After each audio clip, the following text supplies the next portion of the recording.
So I want you to close your eyes and I want you to think about that very first time that you rode a bicycle.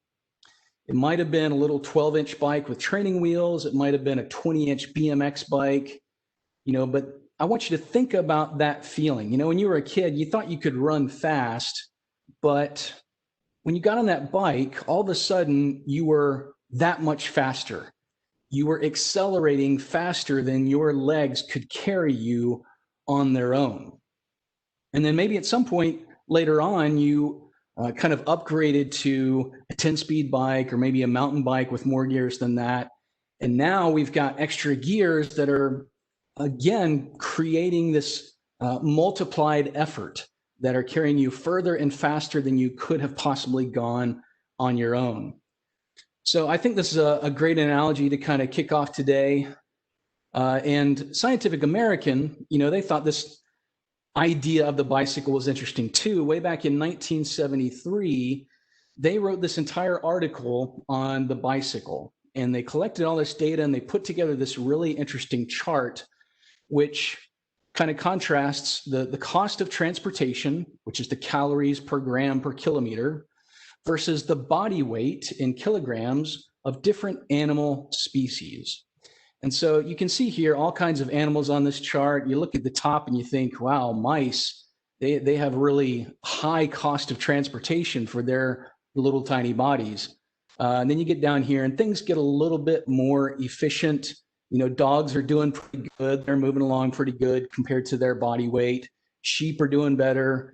Mankind kind of beats out the dog and the sheep, but yet we're still kind of beat out by horses and the good old salmon. And they're really pretty efficient for their body weight. But the fine folks at Scientific American, they had the brilliance to calculate the data for man on bicycle.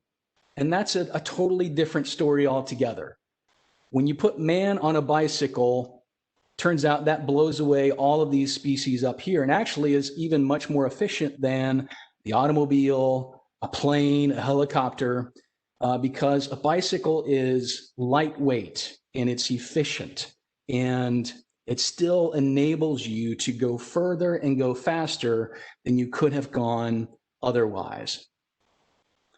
So there's another great guy who really thought that was an interesting story, and his name was Steve Jobs, and he co-founded a little company called Apple Computer.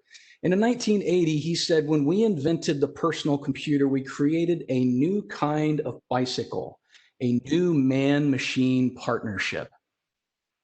And I think that's a great quote. And so they kind of used this idea as the basis for their campaign of an Apple computer being a bicycle for the mind. Here's this idea of you take a computer and it's a force multiplier. Just like that bicycle was, that bicycle makes you go further and faster, so does a computer. You can take an idea in your brain and you can have that computer take that idea forward even further and faster than you could on your own.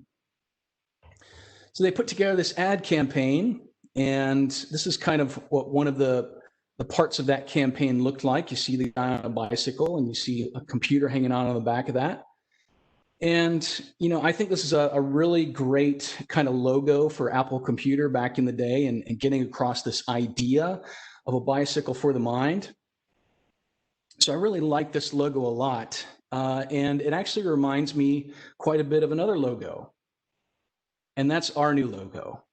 So what you can see here, this is our brand new SOS, Security Onion Solutions logo. And the idea here is that we want to build a bicycle for blue teamers, right?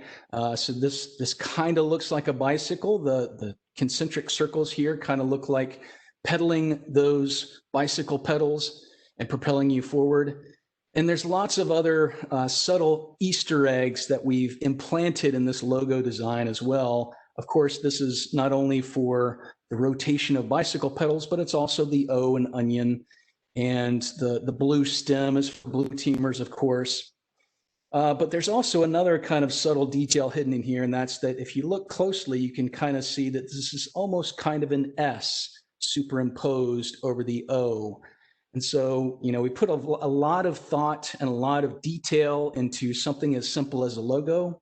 But that really just kind of signifies all of the thought and detail that we've put into Security Onion and this next generation platform that we're about to talk about. So you're going to see our new logos as we go throughout today. We've got new logos not just for Security Onion Solutions, the company, but also for Security Onion, the free and open source software platform. So you'll see those new logos and just keep in mind what we said about being a bicycle for blue teamers. So let's talk about a brief history of Security Onion. I started building Security Onion way back in 2008, and it was really out of this idea that I had of really seeing a problem in our industry that we had these individual free and open source components, and you could download this component and you could configure it, you can compile it, you could try to integrate it with this thing over here, and then kind of lather, rinse, repeat, and you could build all these components. But what I kind of saw was that we had a lot of defenders that were spending a lot of time being sysadmins rather than doing their real job of going out and catching bad guys. And so it only made sense to me that we should have a free and open source platform, a platform that had all of these tools already compiled and already configured. And this was really this hit home for me a couple of years later when I was working a pretty serious incident, and I realized pretty early on in the investigation that the attacker was using what was then called Backtrack Linux. Of course, that's now called Kali Linux, but that's exactly what red teamers, that's exactly what adversaries have is an ISO image that's got all the favorite tools already compiled, already configured. And so it was fundamentally unjust that we as blue teamers, we as defenders didn't have the same thing. So in 2008, I set out to build that and released the first version of it in 2009. Over the years, steadily made improvements to it as the worldwide Security Onion community grew. And eventually it became my full-time job. In 2014, I started Security Onion Solutions and dove into this thing full-time. And along the way, hired Phil Planamira, who you heard from a couple of minutes ago. And then in 2018, we hired Mike Reeves as product manager here at Security Onion Solutions. And one of the first conversations that I had with Mike in his new role was about Security Onion 2. And what does that next generation platform actually look like? We started that discussion in 2018, started working on it. In 2019, we released that very first alpha version. And in 2020, if you've been following along this year, you saw us hit the release candidate phase where we released RC1, RC2, and RC3. So we've come a long way, but I want to take this slide and I want to change this slide just a little bit. So instead of brief history, let's change this to making history. Because today we are excited to announce that Security Onion 2 is now released. We have now reached general availability for Security Onion 2 after many years of blood, sweat, and tears from all those folks that I showed on the screen earlier. We are now launching Security Onion 2 out into the wild. And so I mentioned earlier in 2018, I hired Mike Reeves as product manager. And so I'd like to kind of introduce him. So I hired Mike specifically because Mike has lots and lots of experience in designing, building, and maintaining some of the largest sensor grids the world has ever seen. And so if there's anybody who knows about scale and the enterprise and how to do that kind of stuff, it's Mike Reeves. So ladies and gentlemen, I give you Mr. Mike Reeves. Well, thank you, Doug. So I was going to use a pyramid here, but then I would have had to pay royalties to Dave Bianco for his pyramid name. So I just did it the old-fashioned way with text. So like Doug said, we sat down and we talked about it. This is January of 2018 about Security Onion 2. And we've thought, flexibility, that's our main thing, right? Like we want to be able to have a platform that's flexible, but there's challenges that are, right? And it goes from easy to hard here, right? So, we already can do a platform today that you can run on a small VM like a student. So we were real good at that. It's a little bit harder to run that at the scale of thousands of sensors, but it's still possible with the current security onion. We wanted users to be able to customize things, but we didn't want them to do it so much that they could do damage to themselves and bring their grid down because they're trying to do something. So we wanted to have a platform that allows people to make those customizations, but also keeps it in a state that it's always running and going good. But that's hard to do, right? Like to have that balance of, you can do this, you can make these changes, but keeping that. And then there's always a lot of questions and a lot of stuff coming around about air gaps, what we call air gap networks. And an air gap network is just a network without internet access. And we wanted to be able to easily update that. And right now, it's not the easiest process, so we're changing that. And we want to make this happen by being able to download a script or an ISO. So it's just sort of an easy to hard progression of the challenge that we had for this platform. So in order to accomplish, there's going to be some changes, right? So we have to make some changes. Some of the things that people are used to seeing in the current platform, they're going away, right? So this is a list of some of the main components that are going away. So Squeal and Squirt have been core tools of Security Onion now for quite a while, probably pretty much since the inception. But they don't support IPv6, so that there's some challenges there. So CAPME is same kind of thing. There's so much more IPv6 now. I mean, even now when I use my home machine, which has IPv6, whenever I hit YouTube or Google or anything like that, it's all going out IPv6. PHP, we wanted to phase out any usage of PHP, and NetsNifNG. So NetsNifNG is how we gathered PCAPs in the current platform. So what is this stuff changing to? So you're going to see a theme here. So the theme here is the Security Onion console, and I'm not going to go into crazy amount of detail for that because I don't want to steal any thunder for later, but we are replacing all of these things with Security Onion console for at least the first four. And then we're making the move from NetSnifNG to Google Stenographer. We're doing that for Google Stenographer's indexing capabilities. And those capabilities allow us to do a lot more things than we were used to doing. So you could still analyze the PCAP within the Security Onion console, just like similar to CAPME. It's actually a little bit more intuitive, and it supports IPv6. But the other big thing you could do is now with NetSnifNG, we used Zeek as sort of the index for PCAP, and then you would do a search through, the local files on that sensor, and using TCP dump and pull that stuff out. The other advantage, so what the difference is now with Google Stenographer is when you request that PCAP, it just sends a BPF, right? A source port, des port, and a time frame, and Google Stenographer spits that back out to you. The other thing it offers that we don't have today that this will give us is that you can do ad hoc PCAP searches. So if you know the sensor, you know the source and des that you want, and you know a time frame, you can go through the Security Onion console and you can just request that PCAP randomly. You don't have to have a connection or anything that you want to specifically say.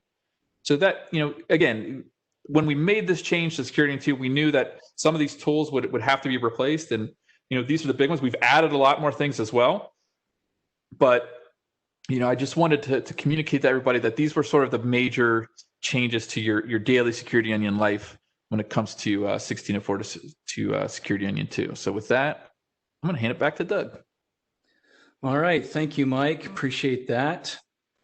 So let's talk some numbers, because as I mentioned previously, it's been kind of a long road since I hired Mike in 2018, and He came to Augusta and we sat in my basement and we kind of talked about the future and what that new platform looked like.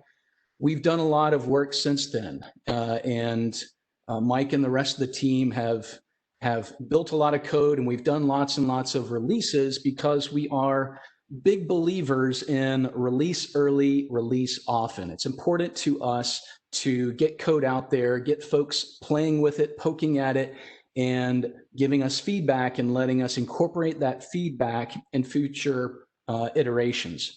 So we did some tech preview releases. We did 4 of those. Followed that up with alpha releases. We did 4 of those. Then we did 3 beta releases. Then we got into release candidates this year, and we did RC1, RC2, and RC3. And the release candidates this year, that's when things, of course, started getting really serious, when things started to look more and more enterprisey, when things started to look more and more production worthy.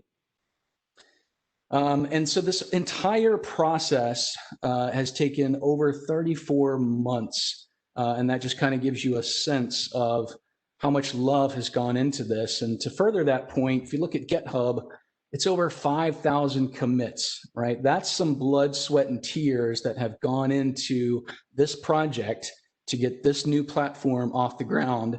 And it's all kind of motivated by love, right? Because we love our fellow defenders. We wanted to build a platform by analysts for analysts, and we'll stop at nothing to make sure that we are putting things out there that we would use ourselves, that we do use ourselves, because, hey, guess what? We eat our own dog food. We run Security Onion 2 in production on our networks, and we use it day in and day out. And so that's really a testament to all the folks working behind the scenes, that we are eating our own dog food and we're putting stuff out there that we are proud of. So how do you install Security Onion? Well, you got a couple of options. For most folks, especially if it's your first time, we'd highly recommend that you download our Security Onion 2 ISO image. It is based on CentOS 7. And the beauty of that ISO image is it takes care of all the partitioning for you. It's got everything baked into it. So whether you have internet access, or as Mike mentioned, if you're on an air-gapped network, all you need is just that one ISO image and it just installs. And that works great.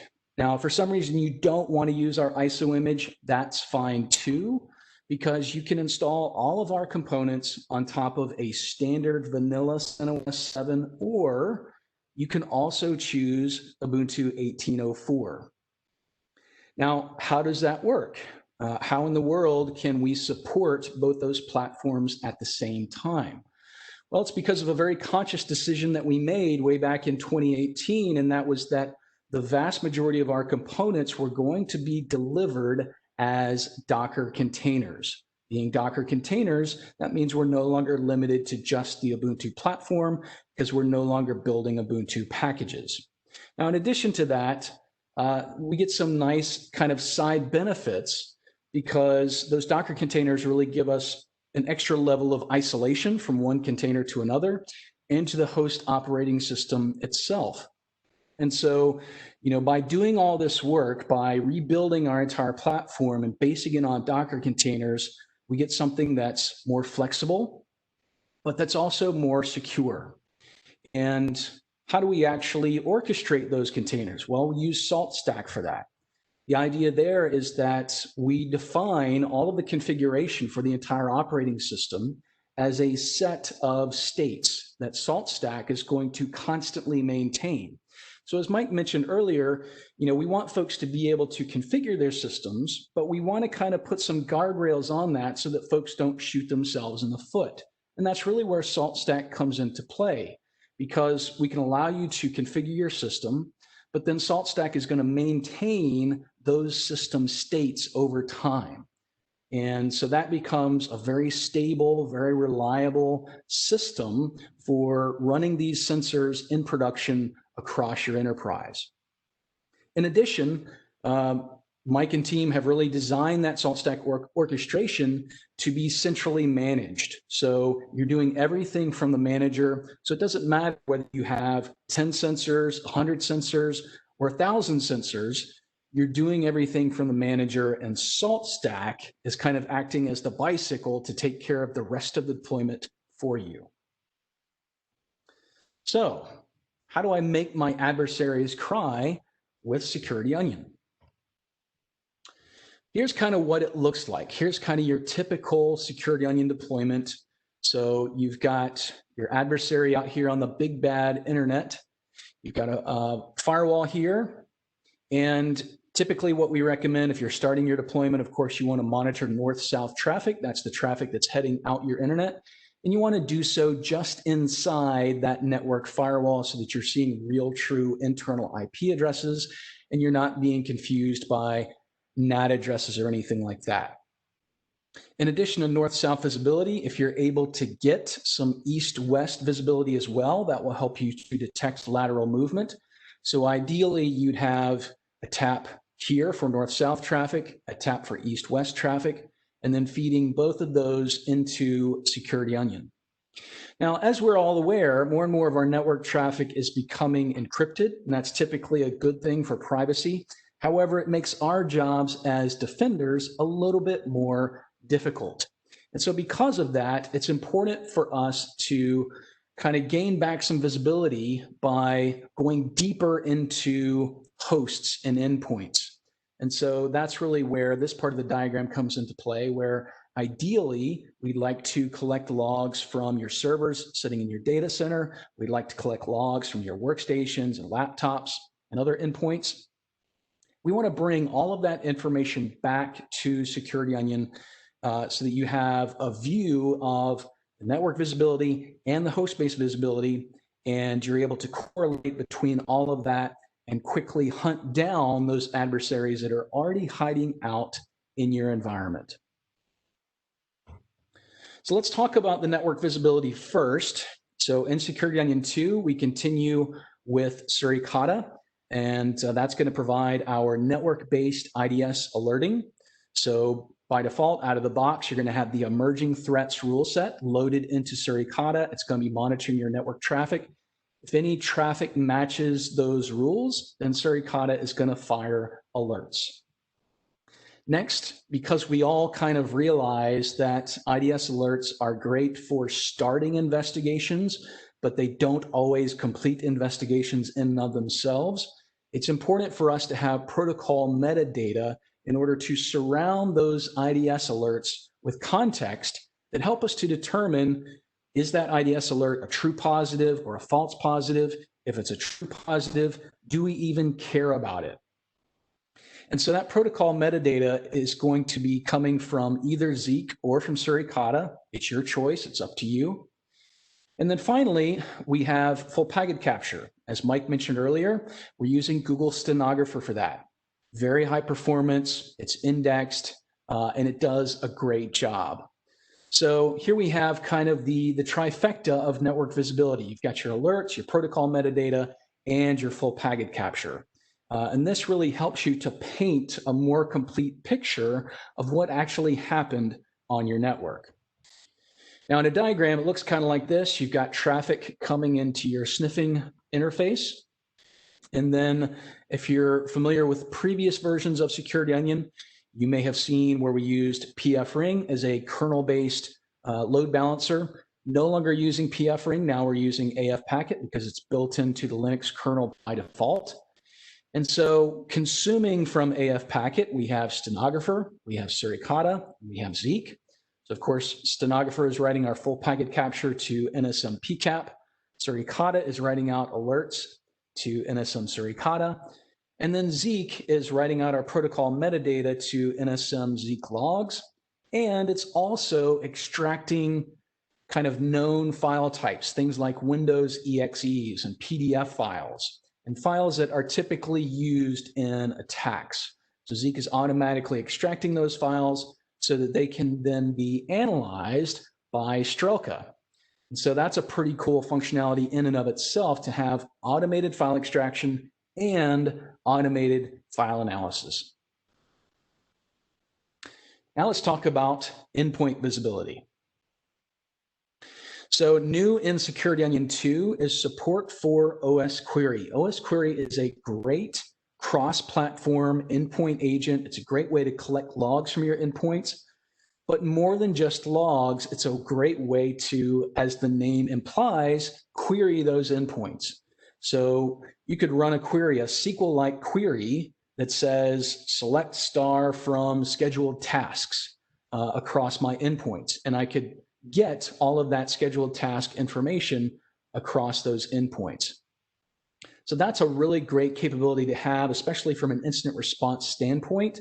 Once you kind of have that network visibility in place and you're getting your alerts and you're triaging alerts, and now you're engaging the incident response process, now maybe we want to go and look at the host-based logs that came from OS query, and we might also want to interrogate that host using that sort of live query capability. And the beauty of this solution is that we also have Fleet, which is the web interface to manage all of those OS query agents. We'll actually see that in the demo a little bit later on, but it really becomes a very complete solution of getting that host-based visibility, being able to interrogate those endpoints from a single central web interface. It's a very, very powerful solution. Now, if you don't want to use OS query, we do have Elastic Beats. Of course, we have the Elastic Stack built right into Security Onion. And so any of those Elastic Beats family of agents will hook right up to that Elastic Stack. So you could deploy WinLog Beats, you could deploy FileBeat, AuditBeat, what have you, and they're going to connect back to that Elastic Stack that's built right into Security Onion. We've also got Wazoo, host-based intrusion detection system. If you've been around the Security Onion community for a while, you may remember OSEC. We kind of transitioned from OSEC to Wazoo, which is kind of the next generation fork of OSEC. But it's another great cross-platform utility for not just log collection, but it gives you file integrity checking and rootkit detection and some other nice features as well. So I want to point out here that, we're giving you some options. We're not necessarily saying, thou shalt use this option or this option, but we're giving you different options, realizing, of course, that different enterprise shops have different needs, they have different desires, and they have different tools that they're already using. And so we want to be able to integrate with the best of breed options that are out there and kind of meet folks where they're at and be able to plug into their infrastructures. So that's a kind of a brief look at some of the endpoint agents that we integrate with. But in addition to that, of course, we all have Windows endpoints on our network, and those are certainly target-rich environments when it comes to adversaries.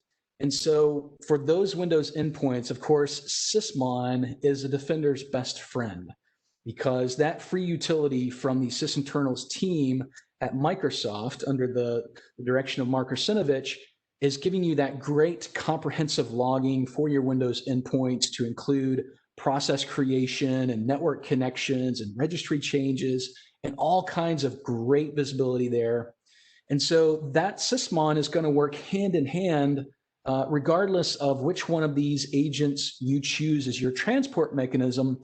We want to pull those Sysmon logs off that endpoint and get them into Security Onion and be able to slice them and dice them with our hunting capabilities and be able to find that adversary activity wherever it may be on our network. In addition to that, of course, auto runs is another member of the sysinternals family, and it gives you some nice visibility into kind of those persistence mechanisms on those Windows endpoints. So again, you may deploy auto runs. You may have a mechanism which transports that information back to Security Onion on a periodic basis so that you can then slice and dice that information and look for those anomalies, look for those outliers that might be indicative of persistence mechanisms in your environment. So that's a very brief overview of kind of network visibility and endpoint visibility. So kind of once you have both of those pieces of the puzzle in place, now you're ready to log into Security Onion. And as Mike mentioned, this new web interface that we've built called Security Onion Console, or SOC for short. See what we did there? So SOC is going to include kind of the main web interfaces that you're going to use on a daily basis. A lot of that's built in natively, but we also give you hooks to spawn external tools as well. So SOC is going to include our new hunt interface. It's going to include our new PCAP interface, but it's also going to give you links to go to Kibana, to go to Grafana, Fleet, the Hive, all of these other things that you see here. So Security Onion Console is really your one-stop shop for getting access to all of these interfaces and all of the data that they provide. Now, this is something that we are really, really excited about. So even for those of you that have been closely tracking our release candidate versions, RC1, RC2, and RC3, chances are you haven't even seen this yet. This is brand new. It's hot, fresh out of the oven. This is our brand new alerts interface. This is built right into Security Onion Console natively. And, we kind of started with the question, what's the pain point for defenders, right? And certainly you connect a Security Onion sensor to your network. It doesn't even matter if it's Security Onion or not. Any standard intrusion detection sensor, the second you connect it to your network, it's generating lots and lots of alerts. And it's now your responsibility as a defender to weed through those alerts. So you've got to triage hundreds, maybe thousands, maybe tens of thousands of alerts coming into your environment in a rapid fashion. You've got to figure out, are these true positives or false positives? Do I care about them? Do I need to engage the incident response process? And so we said, what can we do to create really the simplest interface possible, but at the same time be able to scale and handle the highest number of alerts possible? And so we designed a brand new interface that enables you to slice and dice alerts and handle really high numbers of alerts very quickly and easily. And as you're working through them, you then have some options. You can, if it's a false positive, you can acknowledge that alert. Just make it disappear from this alert queue. And that's kind of another thing that's important, right, is this idea of a queue. Because what we'd like to see is that folks get into the habit of logging in when their shift starts, and they start working down that queue. They try to work that queue down to 0 every single day to try to keep that queue at a manageable size. And that's how we stay one step ahead of our adversaries. So as you're working through your queue, you can either acknowledge alerts, or if it's something more interesting, if it's something more suspicious, possibly malicious, you might then want to escalate that alert.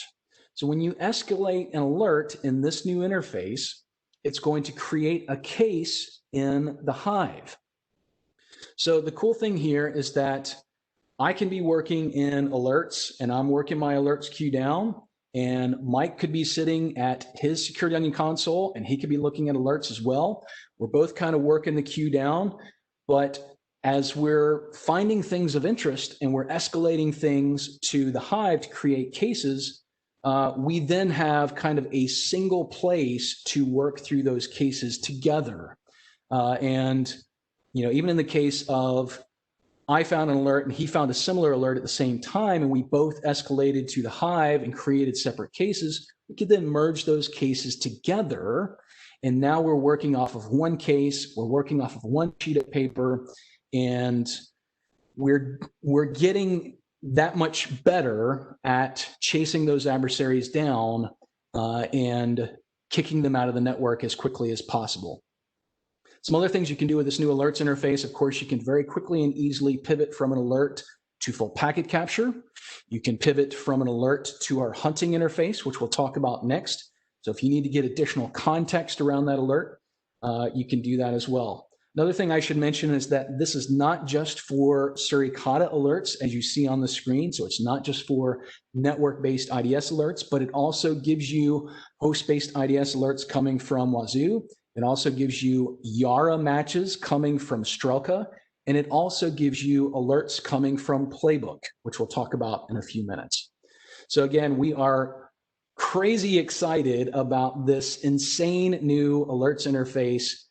We think that it turned out insanely great, as Steve Jobs used to say.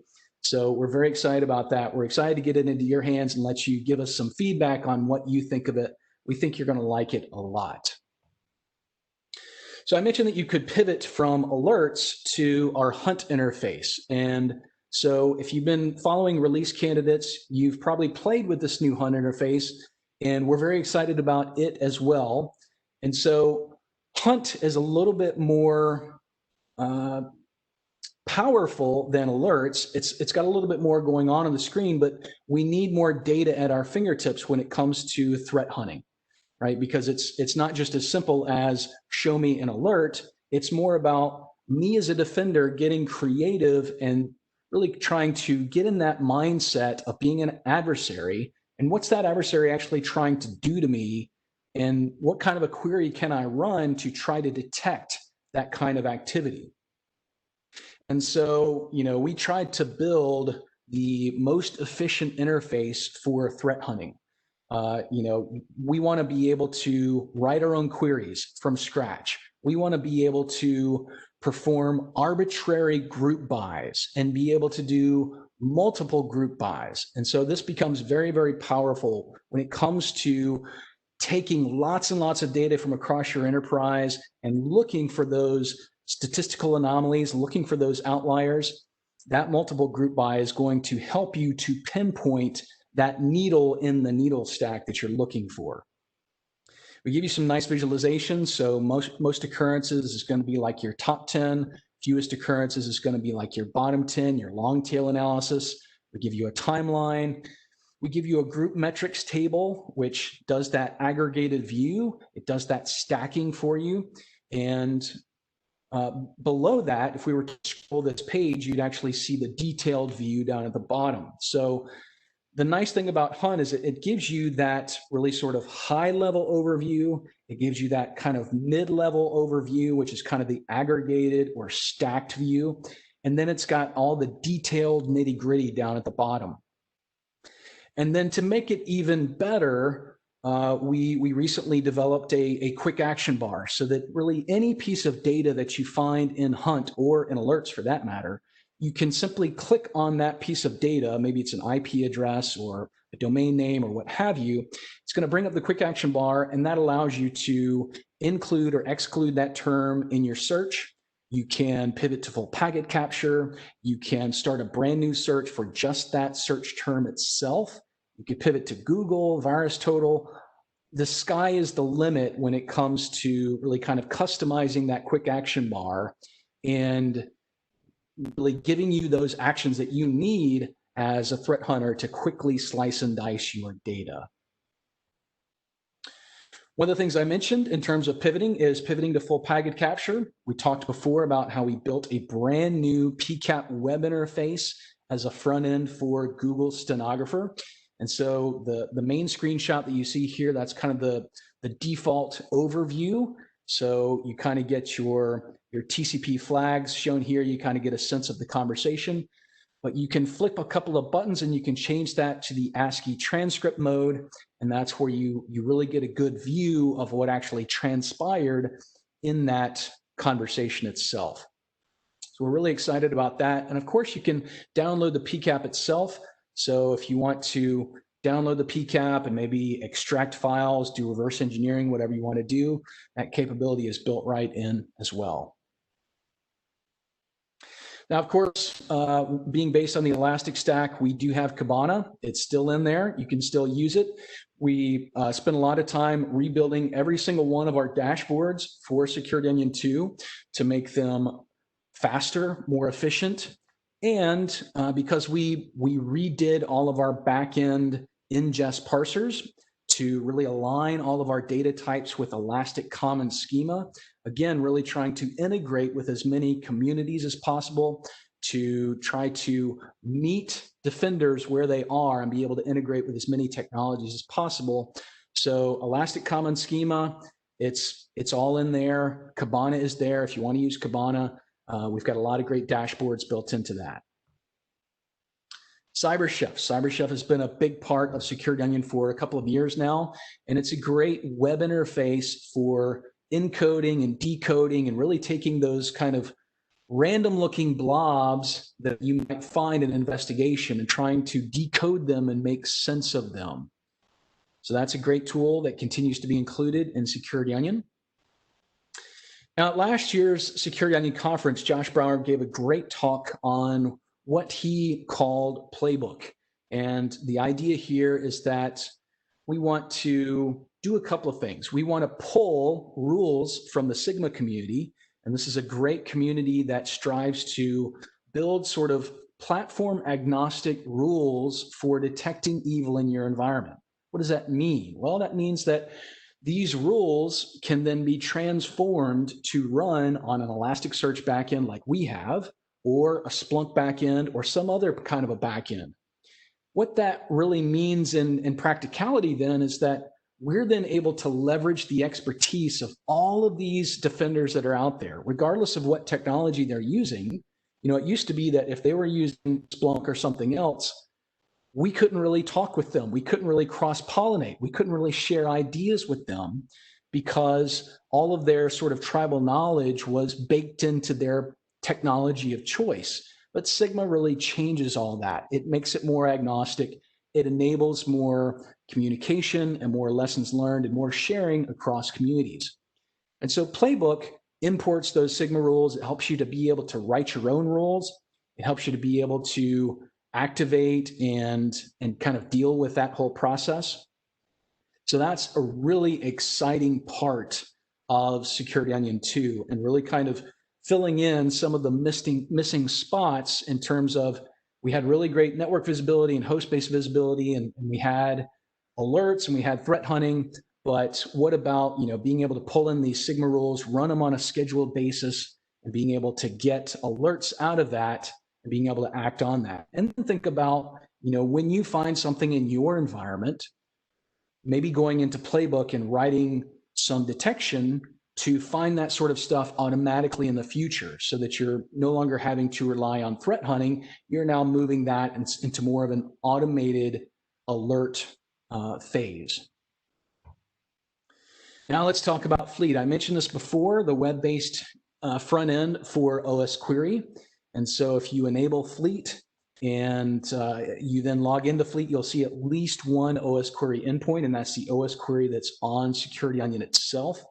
The really cool thing here is that Josh did a lot of work on the back end to automatically build customized OS Query agents that are then hosted by Security Onion itself. And so, you know, just yesterday, I took a Windows endpoint and I essentially downloaded that customized OS Query agent directly into my Windows endpoint. And all I did was double click it and it did everything else from there. It connected to Security Onion. I just had to allow it through the firewall. It automatically registered itself, started sending logs, and it was just magical. So it's great to have a web interface to manage those agents and to be able to interrogate those agents, to ask questions, to query across your entire fleet, looking for indicators of compromise, whether that's via running processes or the registry or scheduled tasks or what have you. The Hive, I mentioned this earlier, it's our case management tool. So if you are in Alerts, or if you're in Hunt, our threat hunting interface, or even if you're in Kibana, we've added functionality to all three of those to be able to escalate to the Hive and create a case. So it doesn't matter whether you're in Alerts, or whether you're on a Kibana dashboard, or whether you're doing some threat hunting. You just look for, in the case of Alerts and Hunt, you look for a blue triangle. You click on that, and that's going to instantly create a case in the Hive, and it's going to carry along with it as many of those juicy little details as it can to kind of pre-populate that case. So as I mentioned before, if you have multiple analysts working in your security operations center, you know, you're going to be logging into the Hive, you're going to be working on your cases together. That's where you're going to put all your case notes, where you're going to put your observables, your indicators of compromise, and ultimately work towards closing those cases. That's what it's all about, is closing those cases and moving on to the next one. Now, we also have Attack Navigator from the fine folks at MITRE. So this goes along with their attack framework, and it kind of gives you a visual indicator of your coverage for that attack framework. And Josh did some more great work in terms of integrating with Playbook, where if you add some new plays, maybe that creates a new layer inside of Attack Navigator to help you see that additional coverage that you have. Now we also have Grafana. This is another web interface. This one is focused around monitoring the health of your deployment. And so, this gives you a great visibility into CPU usage, disk usage, packet loss, all of those health metrics that are going to make sure that your enterprise deployment is running at peak efficiency. A relatively recent addition to Security Onion 2 is this concept of an Analyst workstation. The idea here is that if you're going to be doing things like pulling PCAPs out and maybe extracting executables from that, maybe dealing with malware, maybe doing some reverse engineering, you probably don't want to be doing that on your corporate Windows image, because of course, if you accidentally execute that malware, your bad day has now gone to worse and you're in worst case scenario. So what we tend to prefer to do is do that kind of work in an Analyst workstation. This might be in a virtual machine, it might be a dedicated physical machine, but this is a safer environment to do that sort of work in. And so the way it works in Security Onion 2 is we have a single command called so analyst install, which is totally independent of everything else in Security Onion 2, meaning you can install Security Onion 2 and only run that one command by itself. If all you want is just the Analyst workstation, you can run just that. And that's going to give you a GNOME desktop. It's going to give you the Chromium web browser. It's going to give you Wireshark and Network Miner and a whole bunch of other PCAP utilities. Now, because it's independent, you can run it in conjunction with other modes as well. So for example, you could run an import mode, which is kind of the quickest and easiest mode to install Security Onion 2 in. It's primarily designed for importing one or more PCAP files. So maybe you run through setup choosing import mode, and then maybe after setup completes, then you run so analyst install, and that gives you that nice GUI environment. So you can do everything in one single virtual machine. And actually, we have a blog post which should have gone live at 1:10 p.m. And if you look at that blog post at blog.securityonion.net, you'll actually see a screenshot tour of installing Security Onion 2, choosing import mode, and then enabling this Analyst workstation, all in a minimal virtual machine with only 4 gigabytes of RAM and one network interface. It's truly the quickest and easiest way. If you want to get your feet wet with Security Onion 2, we highly recommend trying that out first because it's the quickest and easiest way to get up and running. I mentioned Network Miner. We've got the latest and greatest Network Miner 2.6, which just came out only a week or two ago. That's built into this Analyst install. And so that's a great way to do file extraction. So if you are looking at full packet capture, you download the PCAP. We have registered Network Miner as the default PCAP handler. So if you're logged into our PCAP interface, you download that PCAP, it's going to automatically spawn Network Miner. And then you simply click on the Files tab that you see up here, and it's already extracted the file to right out of that network traffic for you. It's tremendously powerful.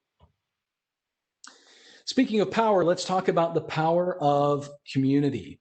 I mentioned before the emerging threats rule set, and this is a great free rule set, over 20,000 rules for looking at all different kinds of interesting things happening on your network. That's been a big part of Security Onion for a long time. Of course, from a host-based perspective, we have Wazoo rules as well, and that's been a big part of Security Onion for a long time as well.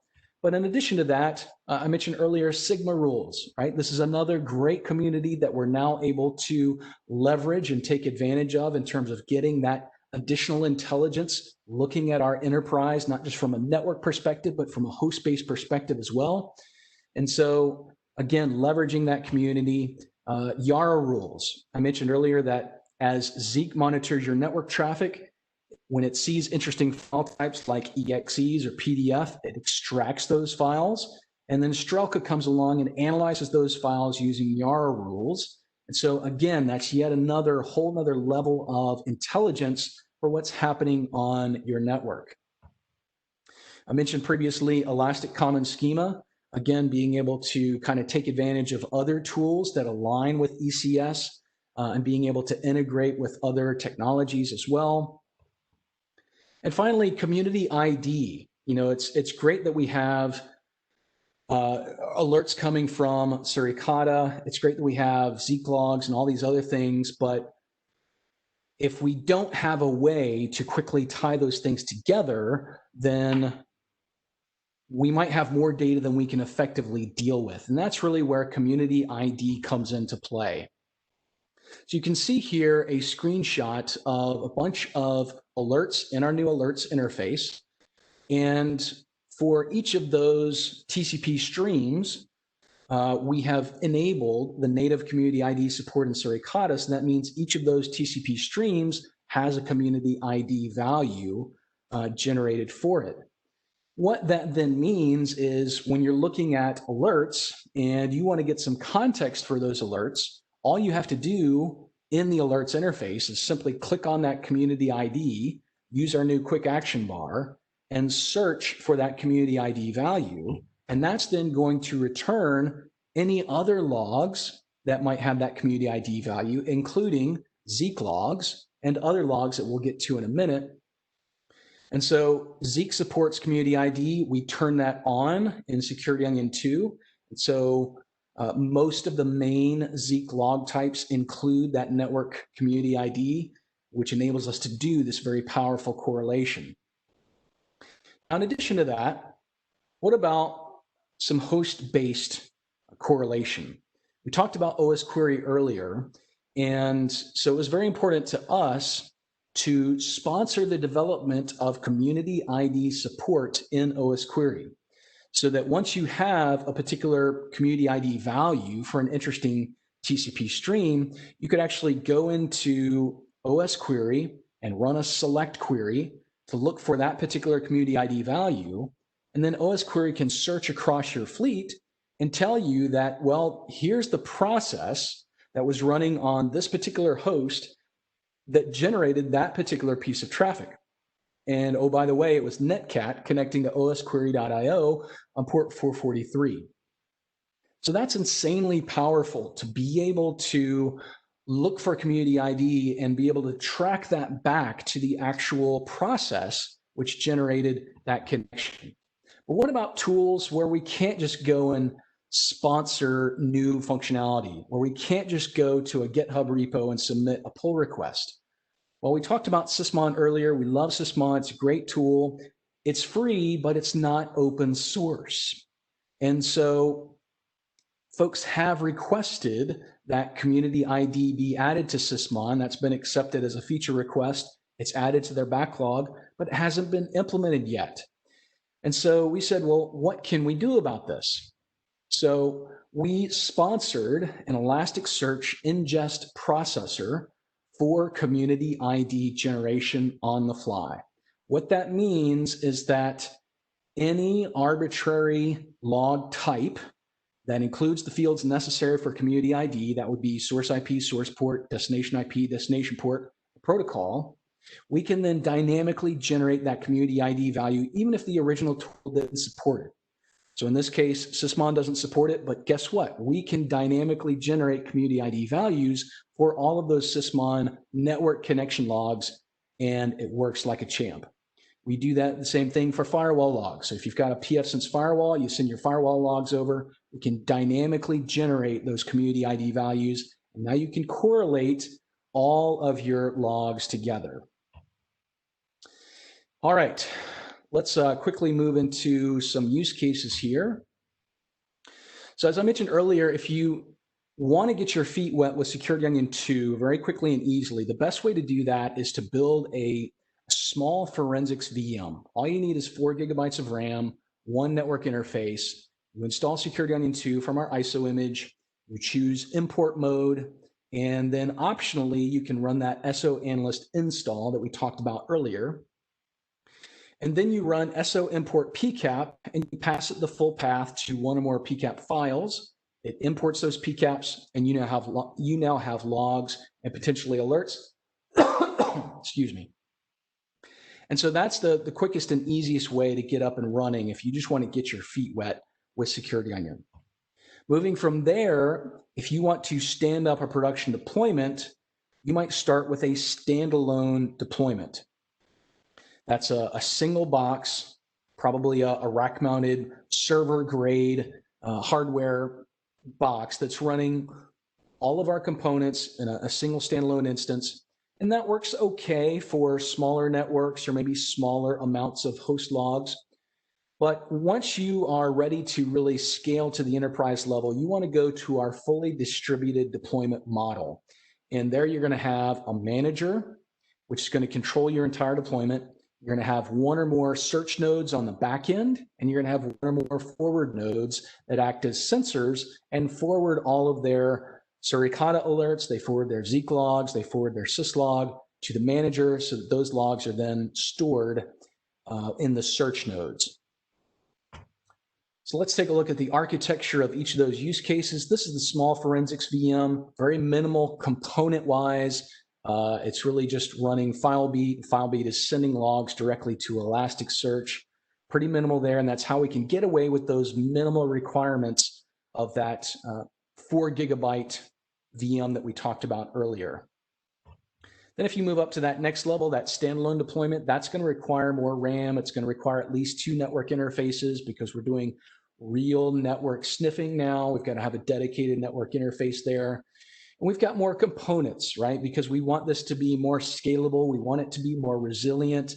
So we add in a Redis queue, and we've got multiple Logstash pipelines to push into Redis and then pull out of Redis. And we've got additional capabilities here in terms of being able to collect logs from endpoint agents and collect syslog and things like that. So things get a little bit more complicated there, a little bit higher resource-wise, but certainly much more capabilities. And then finally, that distributed deployment is where things really get interesting. And so you've got your manager there in the middle, which controls your entire deployment. You've got search nodes on the back end, one or more of those, and you've got one or more forward nodes that act as your sensors.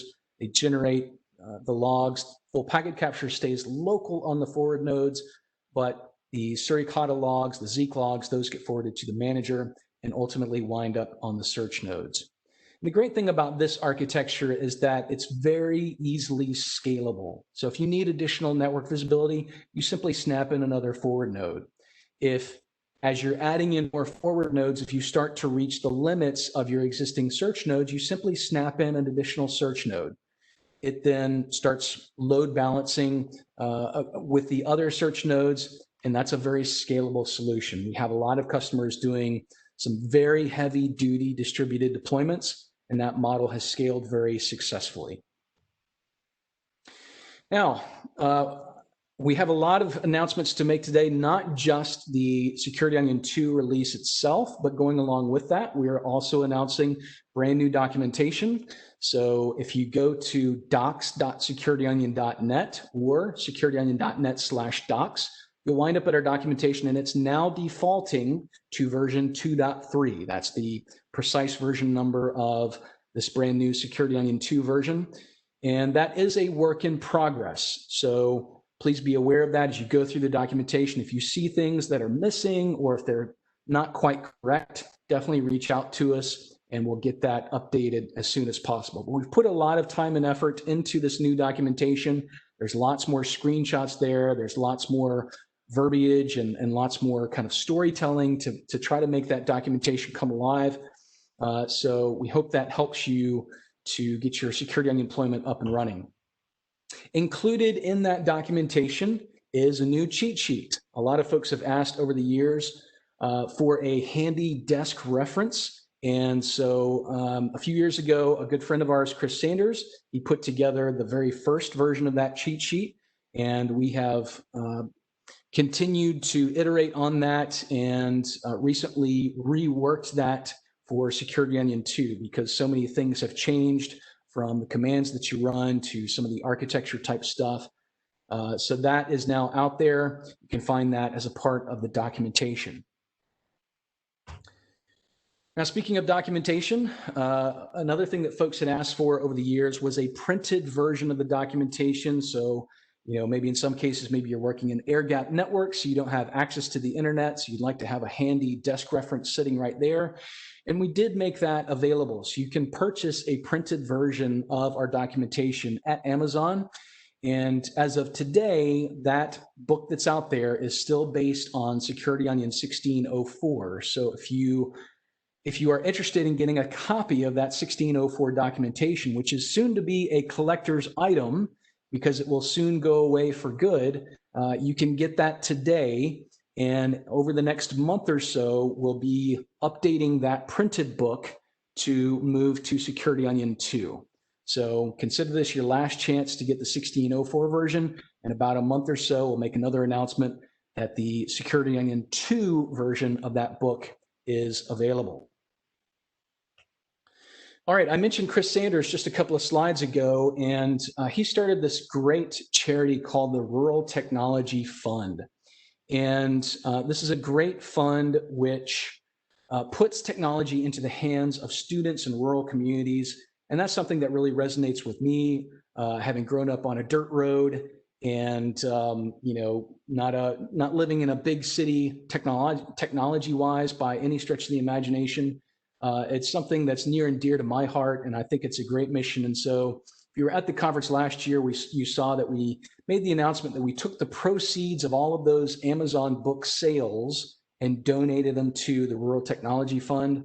We're doing that again this year, and we're also giving an additional company sponsorship on top of that. So thank you to Chris Sanders and the rest of the Rural Technology Fund for all of the work that they do. We're happy to support it. And if you're looking for charities to support, we highly recommend that you take a look at the RTF. Now, another new announcement for today. We've got a brand new website. And so if you go to securityonion.net or if you go to securityonionsolutions.com, you're going to wind up at the same exact website. And the idea here is that we want to give you all the information that you might be looking for in one place. We had a lot of folks saying that, they had trouble finding stuff because we had two separate websites. And so we merged them into one. So you can find everything relating to the free and open source platform there. If you are interested in things like our hardware appliances or our training classes or our professional services, all of that is right there in one website. And it's a beautiful website. Again, just like with our logo, we put a lot of thought and a lot of design into it. So it's a labor of love to try to get the messaging across to our community and support those that are out there using the software. Another new announcement. So traditionally for our community support forum, we originally had Google Groups. And a few years ago, we also opened up a subreddit. And then we tried to use subreddit for our Security Onion 2 support forum. But GitHub has this new thing called discussions, which is not publicly available for all repos just yet, but we were fortunate enough to get in as kind of a beta member of GitHub discussions. And so that's going to be our new community support forums. The brilliant thing is it's integrated right into the GitHub repo. And so it's very easy to move issues into discussions or vice versa. It's very easy to reference from one to the other. It's very easy to reference the code base. And we're very, very excited about the ability to have discussions hosted right in our GitHub repo, right where the code is being written. So really excited about that. You can find that at securityonion.net/discuss. More announcements. We've got new training. We have a Security Onion Essentials class, which is coming soon to YouTube. So be on the lookout for that announcement very, very soon.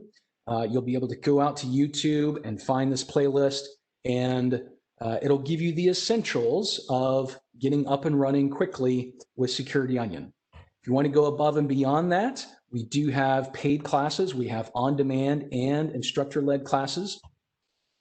And a lot of folks have asked about certification. We do expect to make an announcement about that in the first quarter of 2021, so be on the lookout for that. Now, have we made enough announcements yet? Guess what? Here comes a big one. New hardware appliances.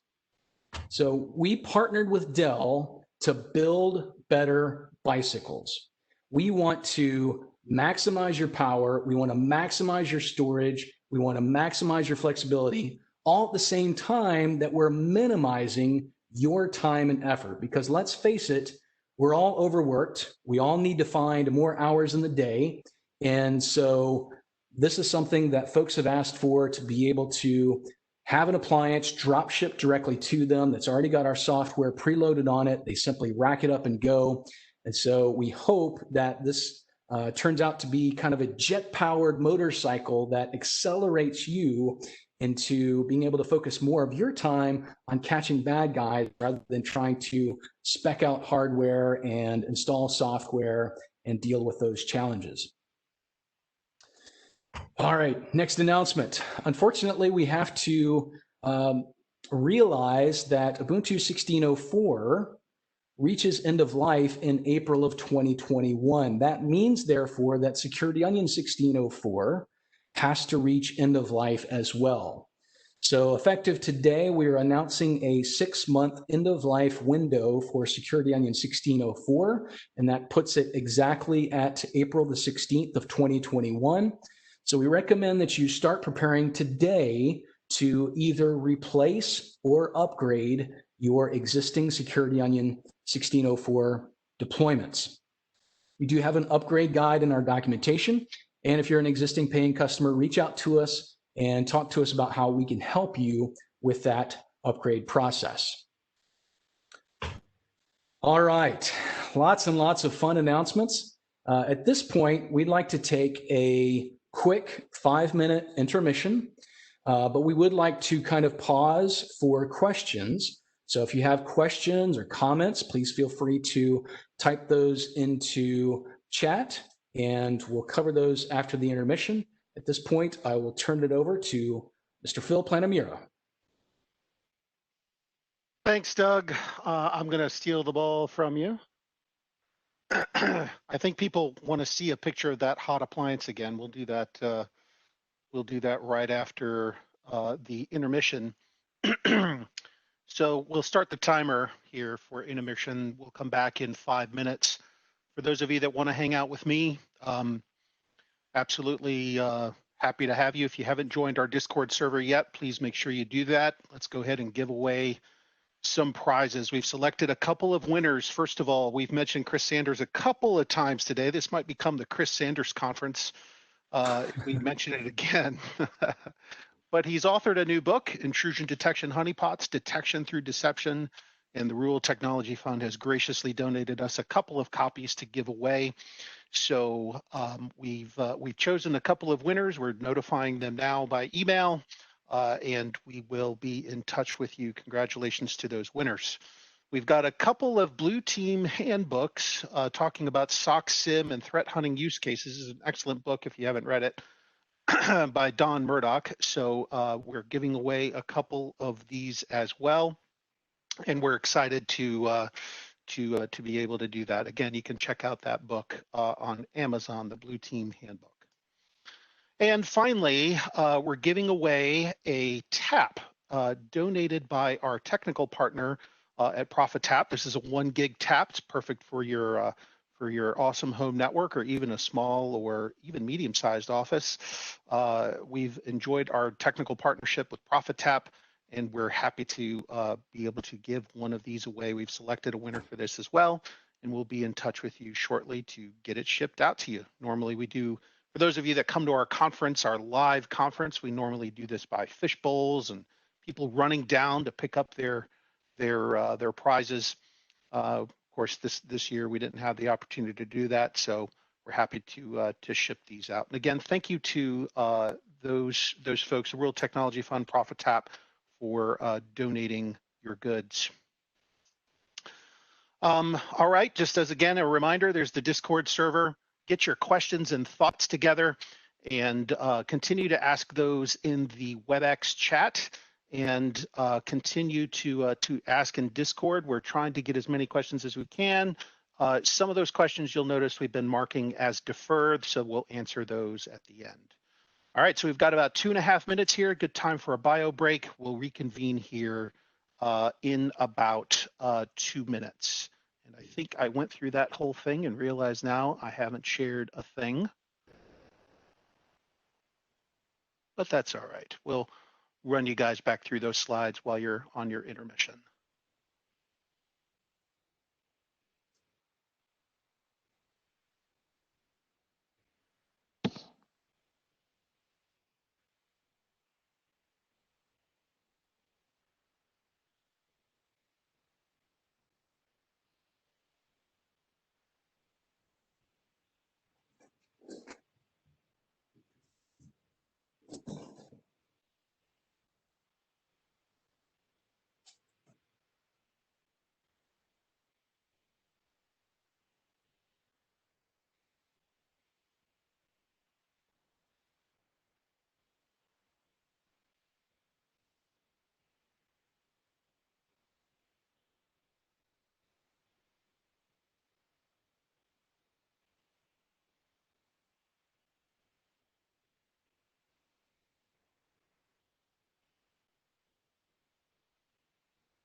Okay, Doug, I have handed you back presenter.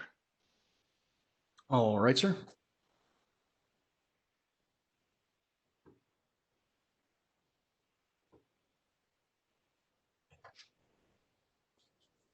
I just wanted to say Chris Sanders because everybody else has said it once and I didn't get to say it. Chris Sanders. It's like Beetlejuice. Say it 3 times and he appears, right? All right, Doug, you ready to reconvene? Yeah. All right, let's do this thing. Welcome back to Security Onion Conference 2020. And here to dive deeper into the platform and give you back, Doug Burks. Back to you, sir. Thank you very much. Let me share my screen. Phil, give me a thumbs up if that looks okay. Yes, sir, you look good. All right. So welcome back from the intermission. We appreciate all of your questions and all of your interest. And we're ready to get started for the second half here. What I thought I would do is kind of take you on a guided case study of how all these new features and functionality really kind of fit together. And so we go back to that architecture diagram that we looked at earlier, where we deploy Security Onion monitoring traffic on the inside of a firewall. And not only that, but let's collect some logs from some endpoints. And oh, by the way, let's collect logs from the firewall itself. And let's see if we can kind of correlate all that data together and being able to do that quickly and easily. So what I've built is a few virtual machines here on my laptop, which kind of represent this environment that you see in the diagram. So I've got a pfSense firewall, I've got a Windows 10 endpoint, and I've got Security Onion 2, which is running in standalone mode. And that's one of those kind of use cases we talked about right before the break. So it's running in standalone mode, and it's collecting logs from this Windows 10 endpoint. It's also collecting logs from the pfSense firewall, and it's monitoring the traffic right on the inside of that pfSense firewall. And so what I've done is I've gone to that Windows 10 endpoint, and I've gently simulated some malware. I've gently simulated some malicious activities. So let's see if we can see what that kind of looks like based on our new interfaces in Security Onion 2. So let me flip over to here. So this is my standalone Security Onion 2, and I have run SO Analyst install just so we have an actual GNOME desktop environment. You can see our lovely logo there on the desktop background. And Chromium web browser is included. So when you log into Security Onion console, you start off here on the overview page. And move this window out of the way. So from the overview page, of course, you have in the upper right is where you can change from dark mode to light mode. We've got a link to our documentation. So it's simply one click away, goes to our online documentation. If you're running in air gap mode, what's really cool is that this help link will dynamically point to an internal, a local copy of the documentation, which will work on your air gap deployment, even though you don't have internet access. We also have a link to our blog here. And of course, you can go to settings, you can go to log out. But the real fun is really on the left side of the page here. So we've got the overview page. Let's go to alerts. This is our brand new alerts interface that we're so incredibly excited about. What you'll see here immediately is that we have not only Suricata network-based IDS alerts, but we also have OSEC or Wazoo host-based IDS alerts. And these OSEC alerts are being generated based on the fact that Wazoo is installed by default in Security Onion. It's acting as a host intrusion detection system for Security Onion itself. So if an attacker were to ever try to attack Security Onion itself, then you might see some Wazoo alerts for brute force attempt or something like that. So it's nice to be able to have these things here, but let's just say that I know that all of these OSEC alerts are nothing that I'm really concerned about, at least for this demo.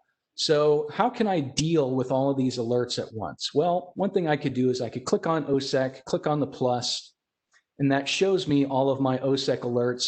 And now if I just want to get rid of them, all I have to do is click the acknowledge bell on the left. So when I do that, those are immediately going to be acknowledged. So now if I want to see those, I could click the acknowledged slider, and that's going to show me those that I acknowledged and some that I had acknowledged previously as well. So that's the alerts page. That is taking a look at those host-based IDS alerts. Let me go back to the default view here. And so now you see that under event module, now we just have Suricata network-based IDS alerts. And so let's take a look at some of these. And I want to think about community ID that we talked about before and using that for correlation.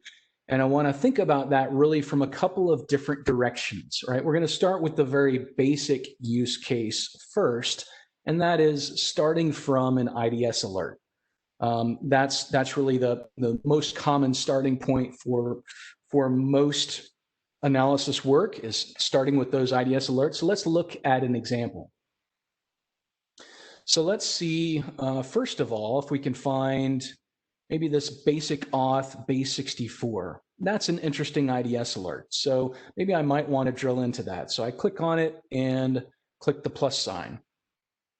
So I've got this alert, and I could do a couple of things here. So what I might want to do is go to full packet capture, right? So if I click on that and I then click, oh, excuse me, I clicked the wrong thing. Let me go back and let me go using this drill down. And now if I go here to this button, that's going to take me to my full packet capture. So instantly I'm able to go from an IDS alert to my full packet capture. So behind the scenes, what happened was alerts said, hey, I need the full packet capture for this stream. And so we then sent a BPF over to Stenographer. It carved that stream out of its full packet capture store. It sent that back to Security Onion console, which then rendered it as an ASCII transcript. And all that happens very, very quickly. Now, when I'm looking at this ASCII transcript, I might see something interesting. And the original alert was for base 64 authentication. We actually see that line here in the original GET request. So basic auth, and this is the value that was sent. And so just to try to demonstrate how kind of all of these different tools fit together, maybe I might right click and copy and then go to CyberChef. As I mentioned before, CyberChef is a great utility for doing things like decoding random data. So maybe I paste that into there, and then I throw in the from base 64 recipe. And then in my output, I can see that what was actually sent in that GET request was a username of root and a password of root. So you start to see how these tools kind of dovetail into each other and how we can use all these tools together to really work these incidents. So that's pretty amazing to be able to pivot from an alert to full packet capture and then take a piece of that over to CyberChef. Now let's take a look and see what else we can find, because we might want to say, well, those credentials, root username and root password, might be interesting. It might be suspicious, or it might be some legitimate business practice that we all frown on. When somebody has a business process that has some hard-coded credentials, and maybe it doesn't actually mean anything, but we really need more context, right? We really need to understand more about what's going on. And so to do that, maybe I might want to cast a wider net. I might want to see everything I know about maybe that client IP address, in this case, 172.16.91.158. And so I could click this clear magnifying glass, which is going to hunt for that particular field. So that starts a new query over here in the hunt interface for, essentially says, show me everything relating to this IP address and then group it by event module and event data set. So now I have all of this data, and some of it is Windows event logs, some of it is Zeek logs. And if I were to scroll through here, I would see some Suricata alerts as well. I've also got some firewall logs. So this is all the data that I have at my fingertips relating to this one IP address. So that's amazing to have that sort of pivot capability right there, just being able to move from an IDS alert and get that much more context around that IDS alert very quickly and easily. And of course, this is really just the group metrics, the stacked or aggregated view, and all of your detailed logs are down here. So if I were to go back to alerts, let's take a look at another thing you could do. So if I were to, say, drill into this, and maybe I wanted to see more about that TCP stream itself. So instead of casting a wider net for everything related to the IP address, maybe I wanted to see what more I knew about this stream from source port 49909 to destination port 80. Well, one way you could do that is with that community ID value that we talked about before. So by clicking this drop down, I can instantly see all the fields in the log. One of those is network community ID. So what I could do is I could click on that, and then from there, I can choose that clear magnifying glass, which again is going to hunt for the field, but instead of hunting for the IP address like I did last time, I'm hunting for the community ID value. So what that then gives me is every log that I have for that one TCP stream. So I have the Suricata alert that I started with, but I also have a Zeek con log, a Zeek HTTP log, a pfSense firewall log, and also a Sysmon network connection log. And so the beauty of this is that if I'm starting from an alert, I could say, well, show me the Zeek HTTP log. So even if I didn't have my full packet capture, let's say my full packet capture had rolled off, maybe this was from a month ago, and I only had a week in my PCAP store, I could still look at my HTTP logs coming from Zeek, and I could see that this was going out to testmynids.org. So in my mind, this is a little bit less of an incident than it might have been. But that additional kind of visibility really helps to paint that more complete picture to try to figure out what's going on. Now, I might want to ask a further question. Well, who was doing this on what machine? What was the actual process? Things like that.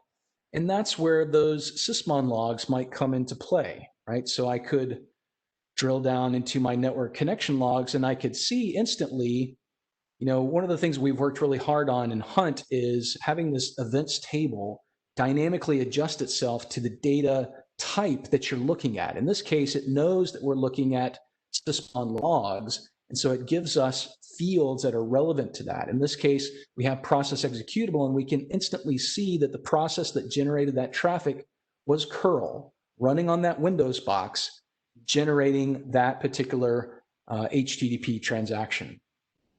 So it's amazing to be able to have that capability of pivoting from an alert to an HTTP log to full packet capture to the original process running on the box which originated the traffic. Now let's take a look at another example, again, kind of starting with alerts. But this time, let's see if we could find, maybe I might want to, let's see, there's an alert in here that I'm looking for. It's this one right here, PDF with embedded file. So this is something that we might want to look into. So maybe I might drill into it. And again, I could do what I did before. If I wanted to correlate based on community ID, all I have to do is do this. And maybe I might want to spawn a separate window for that. So I right-click that and open link in new tab. So sometimes, when you're doing an investigation, you're spinning off multiple tabs and collecting all this data kind of in parallel. So again, I'm able to correlate from that IDS alert, and I get my Zeek HTTP log, so I could filter to that. And I could see, again, this is another request out to testmynids.org. And I could also filter to, if I want to look at the pfSense firewall log, there might be additional intelligence in that firewall log, so I could look at that. And so again, having this capability at your fingertips is really kind of a game changer. But now let's do something else. Let's go up here And let's take this stream. Let's go to our full packet capture.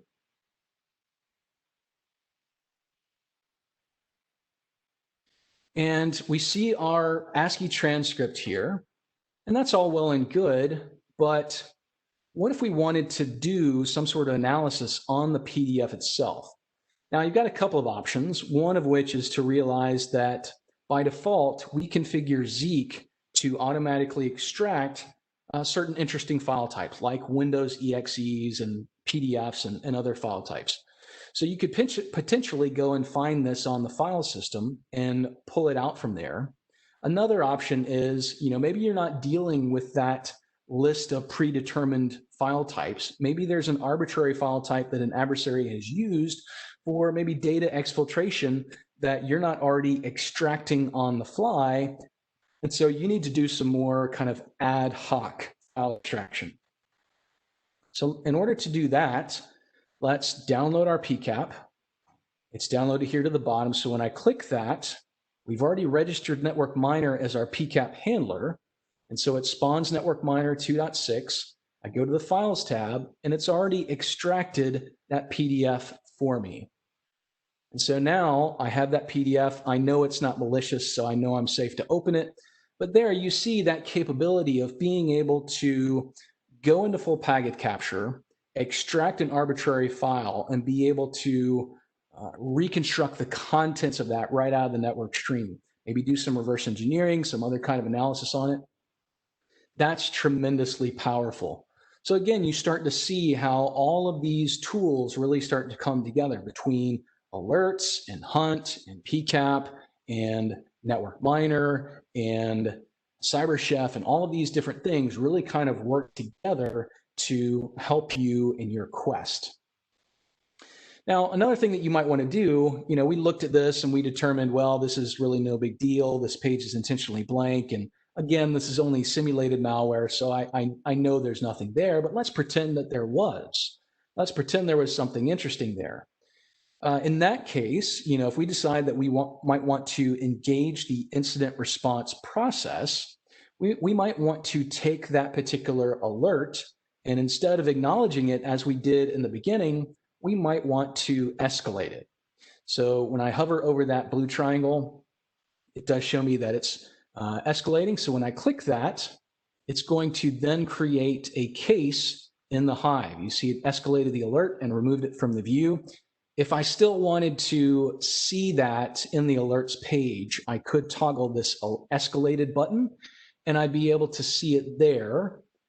But since I have escalated it, I should be able to go over to the Hive, and I now have a case that has been kind of preloaded with a little bit of information about that particular alert.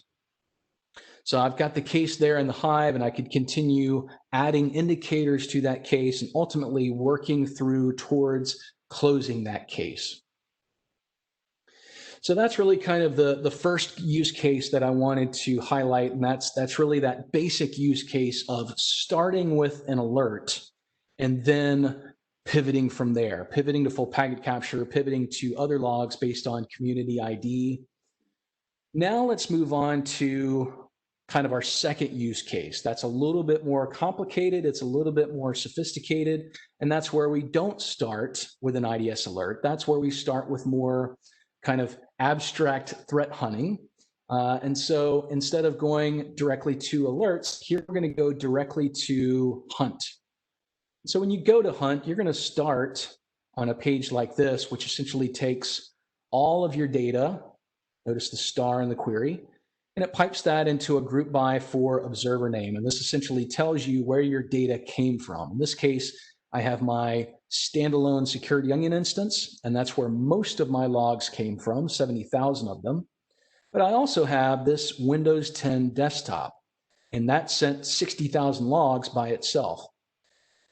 And so, we could start here just at an extremely high level 30,000 foot overview, and we could drill into just show me the logs for my network sensor. So again, I click on the field, that brings up the quick action bar. I click on the plus, and that's going to add it to my query up here and update the results. So now I'm just looking at those logs from my security onion box itself. And then I could continue my threat hunting. I could do things like, look at a particular IP address. I could filter based on that. Or I could do a group by. So if there's an interesting field down here, I use this third icon, which adds it as a group by field. And so what that does is up here at the top, my group by used to say observer name. Now it also says source IP. So in the group metrics table, I now have not just observer name, but also source IP as well. And I start to see the patterns of what are the top talkers on my network. And so you can continue refining this query. You can continue slicing and dicing this data using all these different fields at your disposal. And that's really kind of ad hoc threat hunting. And maybe that's what you do some of the time. But we do also have some pre-designed queries for you in this query box. So if you click the drop down, we've got a whole long list of predefined queries. For each of the major data types, we've got at least one query predefined for you. And so for this use case, let's really kind of start with our Zeek logs. And let's start with a pretty fertile hunting ground, and that's HTTP logs. So we've got a few different queries for Zeek HTTP logs. You could do HTTP grouped by destination port. We could see that really all of our traffic was on destination port 80. So, there's nothing really unique to drill into there, no outliers there. I could choose HTTP grouped by status code and message. And that's going to show me my status codes and my status messages. A lot of times you can pick out interesting anomalies here where, maybe you have a status code 202, which returns different things depending on what kind of web server it is. And maybe you have an interesting adversary web server that returns an interesting status message. And maybe that's an anomaly that you can pick up on. But continuing further in our predefined queries, we could look at one of my favorite queries, which is HTTP grouped by method and user agent. And so it's always interesting to me, whenever I get on somebody's network and I run this query and I look at the different user agent strings that are on their network, you never know what you're going to find.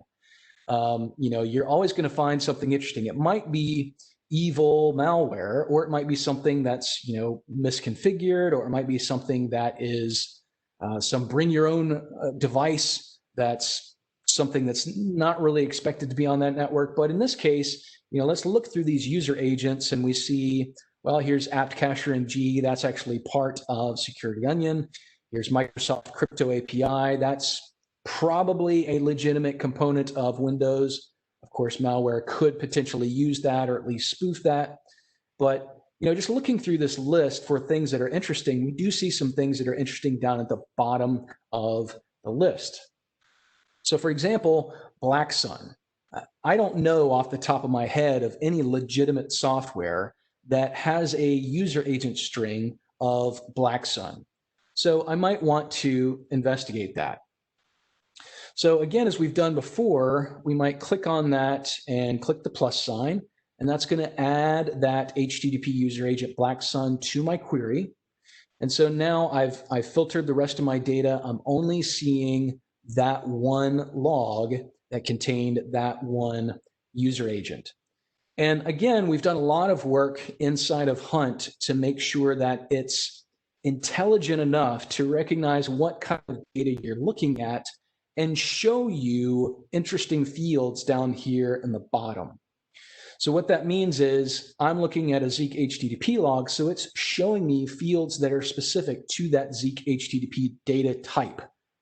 For example, HTTP method, virtual host, status code, status message, body length, and so on and so forth. And one thing that's pretty common for most of these log types is that network community ID value.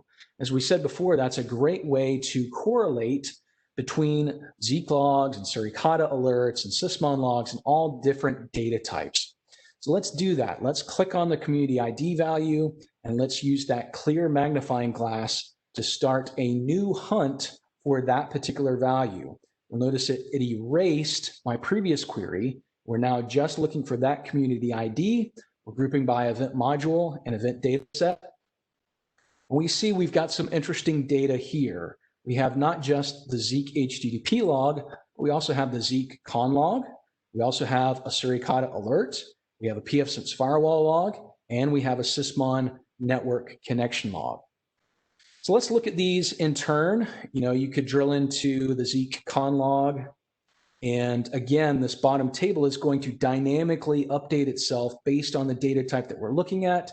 So we no longer see HTTP fields, we see fields relevant to the con log. We could drill into this and see if there's anything interesting here, maybe in the GeoIP information. But when I'm done with that, maybe I might go back and say, well, I've looked at con and HTTP, so maybe I might want to look at the pfSense firewall log. Again, it dynamically updates the fields that are shown here to show fields that are relevant to pfSense firewall logs. I might want to drill into that, see if there's any interesting information there. Next up, I might want to look at the Suricata alert. Now, this is an interesting use case here because we didn't start with an IDS alert, but here we started with some threat hunting. And we're now using an IDS alert to kind of confirm our suspicions that this user agent is indeed suspicious, because the rule actually says suspicious user agent, black sun. And so somebody else thought this was suspicious in addition to us. So here what we're seeing is, IDS alerts, not only do they start investigations, but many times they may actually confirm your suspicions. They can give you additional confidence that you're not just leaping to conclusions. So that's definitely very interesting. And then finally, we might want to look at that Sysmon log. Again, this data table at the bottom updates itself dynamically based on the data type. And it knows that for Sysmon logs, I want to show hostname and process executable. So again, we see that that's a curl binary running on that Windows endpoint that generated that network traffic. So that's amazing. When I think about my early career and some of the incidents that I handled early on in my career, if I would have had this kind of capability back then, that literally would have been a jet-powered motorcycle that would have powered that incident response process. All right, so that was kind of use case number 2, and that's not starting from an IDS alert, but more some ad hoc threat hunting, basic threat hunting, looking at our HTTP Zeek logs. Now let's take a look at another use case. Again, not starting with IDS alerts, but this time let's actually start with our Sysmon logs. So let's go from that host-based perspective. And so we do actually have some predefined queries for Sysmon in our drop-down box. So if I were to go to Sysmon events, this is going to take all of my Sysmon logs and group by event.dataset. Again, we've done lots and lots of work on Hunt, not only in making this bottom data table really understand what data type you're looking at, but really making these predefined queries immediately actionable and making sure that the pivots when you're starting a new hunt for a particular indicator, making sure that that pivot is giving you default data here that's going to give you a good starting point to then whittle that down and look for those statistical anomalies, those outliers that are in your data. So now that I'm looking at Sysmon data and I'm grouping by event.dataset, we might then want to look at network connections. So if I take that, click the plus, again, my events table recognizes the fact that I'm looking at Sysmon logs and it shows me relevant fields here, including that process executable. And now what we're seeing is evidence of this curl binary that we've seen a couple of times so far. It actually did a bunch of stuff. So that curl binary created a lot of network connections. Now, what I might want to do, if I had hundreds or thousands of these logs, I probably don't want to go row by row or page by page through those. I want to use that power of the group by to really kind of collapse that large mountain of data into something that's more manageable. And so I could take this process executable field, and I could click on that, and I could click my group by icon. So now that's going to take all of those logs. It's going to add process executable as a group by. And so now I've gone from a single group by to a multi-group by, and I can see that the vast majority of my network connections came from curl, but I did have a couple of network connections coming from dig. That's another something interesting that happened. I don't normally expect to see curl or dig running on a Windows endpoint, but that's definitely something of interest. So maybe I take that dig because there was only 2 of those, and I say, well, what's up with that? So I click on the plus sign, that updates my query. I'm only looking at those 2 instances of network connections created by dig. And then what I could do is I could say, well, there's 2 records down here. But again, imagine that this is not just 2 records. Imagine this is 200 or 2,000 or 20,000. You don't want to go line by line through that. Again, you want to use the power of group bys. So maybe you group by destination IP. And that's really the beauty of this hunt interface, is that we can dynamically add as many group bys as we want to. We can do arbitrary group bys, and we're not kind of bound by some predefined notion of what that group by should be. And this is really kind of, to me, part of the essence of threat hunting is being able to zoom out and zoom in very quickly and easily, and do that all day long as you're going on these hunting expeditions, and finding an interesting piece of data, drilling into that, and then pivoting off of that, casting a wider net for something else. Constantly is doing this zooming in and zooming out. So now let's take it a step further. Let's say, well, this is IPv6. Let's focus on the 8.8.8.8. Of course, that's Google's DNS server. We could filter in on that. And then, if we wanted to do that thing that we've done before of pivoting on community ID, notice that for this particular data type, we're not actually exposing the community ID field by default, but it is still there. So if I click on the drop-down arrow and then scroll down my list of fields, there's my network community ID. And again, I simply click on that. I click the clear magnifying glass, and that's going to start a brand new hunt for that community ID. And that's going to show me not just the original Sysmon network connection that I started off with, but again, all those other data types that we've seen in all those previous case studies. So I have a pfSense firewall log. As the connection went through the firewall logged it and included, well, the firewall didn't include the community ID value. Our Elasticsearch ingest processor dynamically generated that community ID value when we collected that firewall log and stored it in Elasticsearch. We also have a Zeek DNS log, a Zeek con log, and oh, by the way, here's another example of starting with threat hunting, but then finding some alerts that might kind of increase confidence that we found something suspicious. So what if I drill into that?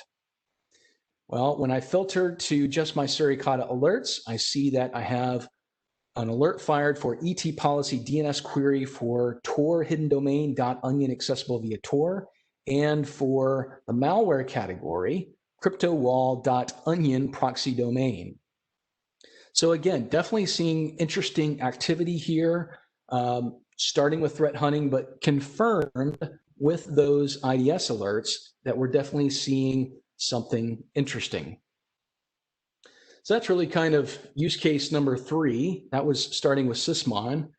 And now let's kind of go around the other side. Let's look at this from the other angle, and let's start another case study, really kind of starting from our firewall logs, because again, that's another one of those kind of fertile hunting grounds, right? If you're able to collect logs from your firewalls, then you could run this query here, event dataset firewall group by rule.action. And that's going to show me all the traffic that passed through the firewall, all the traffic that was blocked by the firewall. And so, maybe I'm less concerned about traffic that got blocked. Maybe I'm more interested in things that passed through the firewall. So maybe I filter on that. And then again, I've got lots and lots of results here. I've got 65,000 results, 65,000 connections that pass through that firewall. I don't want to go through that row by row and page through page. That would take an eternity. But let's use this jet-powered bicycle that we have and use it to more effectively crunch these numbers down and collapse and aggregate those values into something that I can find outliers in. So for example, I might take my source IP field, click on this, and then group by source IP. Now instantly, instead of having 65,000 events, I've got a few rows here where I've collapsed by unique source IP values. And so I can immediately start drilling into something or discarding some particular IP address if I know, well, that IP address, that's our vulnerability scanner. So I know that creates lots of traffic. I'm not really concerned about that. So maybe I exclude that. But maybe we decide that we want to drill into .158. If we decide that for whatever reason, that IP address is interesting, maybe then we say, well, we still got 836 logs relating to that IP address. And again, I don't want to go through that line by line, so maybe I group by destination IP. All right, so here's our multi-group by, grouping by source IP and destination IP. And then from there, I might look through this list and I might start rejecting things or discarding things, excluding them from the search. And maybe I might get down to something that's interesting. Maybe it's this 13.249. So maybe I drill into that. So now I'm just seeing those logs for .158 going out to this 13.249. What do I do from there? Well, maybe I group by destination port. So let's do that. All right, so things get interesting here. I've got the vast majority of my logs were on port 80, but I actually do have one connection on port 22. Well, that's very interesting. So maybe I might drill into that. Of course, that's commonly associated with SSH. We don't want to automatically assume that it's SSH because theoretically anything could run on that port, but let's investigate it and see what happens. And so at this point, we might want to use our community ID pivot, right? So maybe we might spin that off in a separate tab. So maybe I go over here and now I'm looking for everything that matches that community ID, and I've got a firewall log and I've got a con log. So I've got that going for me. I could maybe then pivot to full packet capture. So that's going to go off, and let me change my view here. So here you can actually see that we see a SYN and a SYN. So we don't actually see a full three-way handshake. We don't actually see a data transfer. So it's kind of nice that we have that ability to be able to pivot to full packet capture and see that. Of course, we could download that PCAP. We could open it up in Network Miner or Wireshark if we wanted to look at it in even greater detail. But eventually, we might want to kind of get back to where we were. And we might then want to say, well, let's go ahead and escalate that to the Hive. And so the beauty here is that we can escalate not just from alerts. We can also escalate from Hunt. We can also escalate from Kibana. So if you're looking at Kibana dashboards, you could go in here and find your interesting data, drill into it, and in those fields, it's going to be a special link that will allow you to escalate something up to the Hive.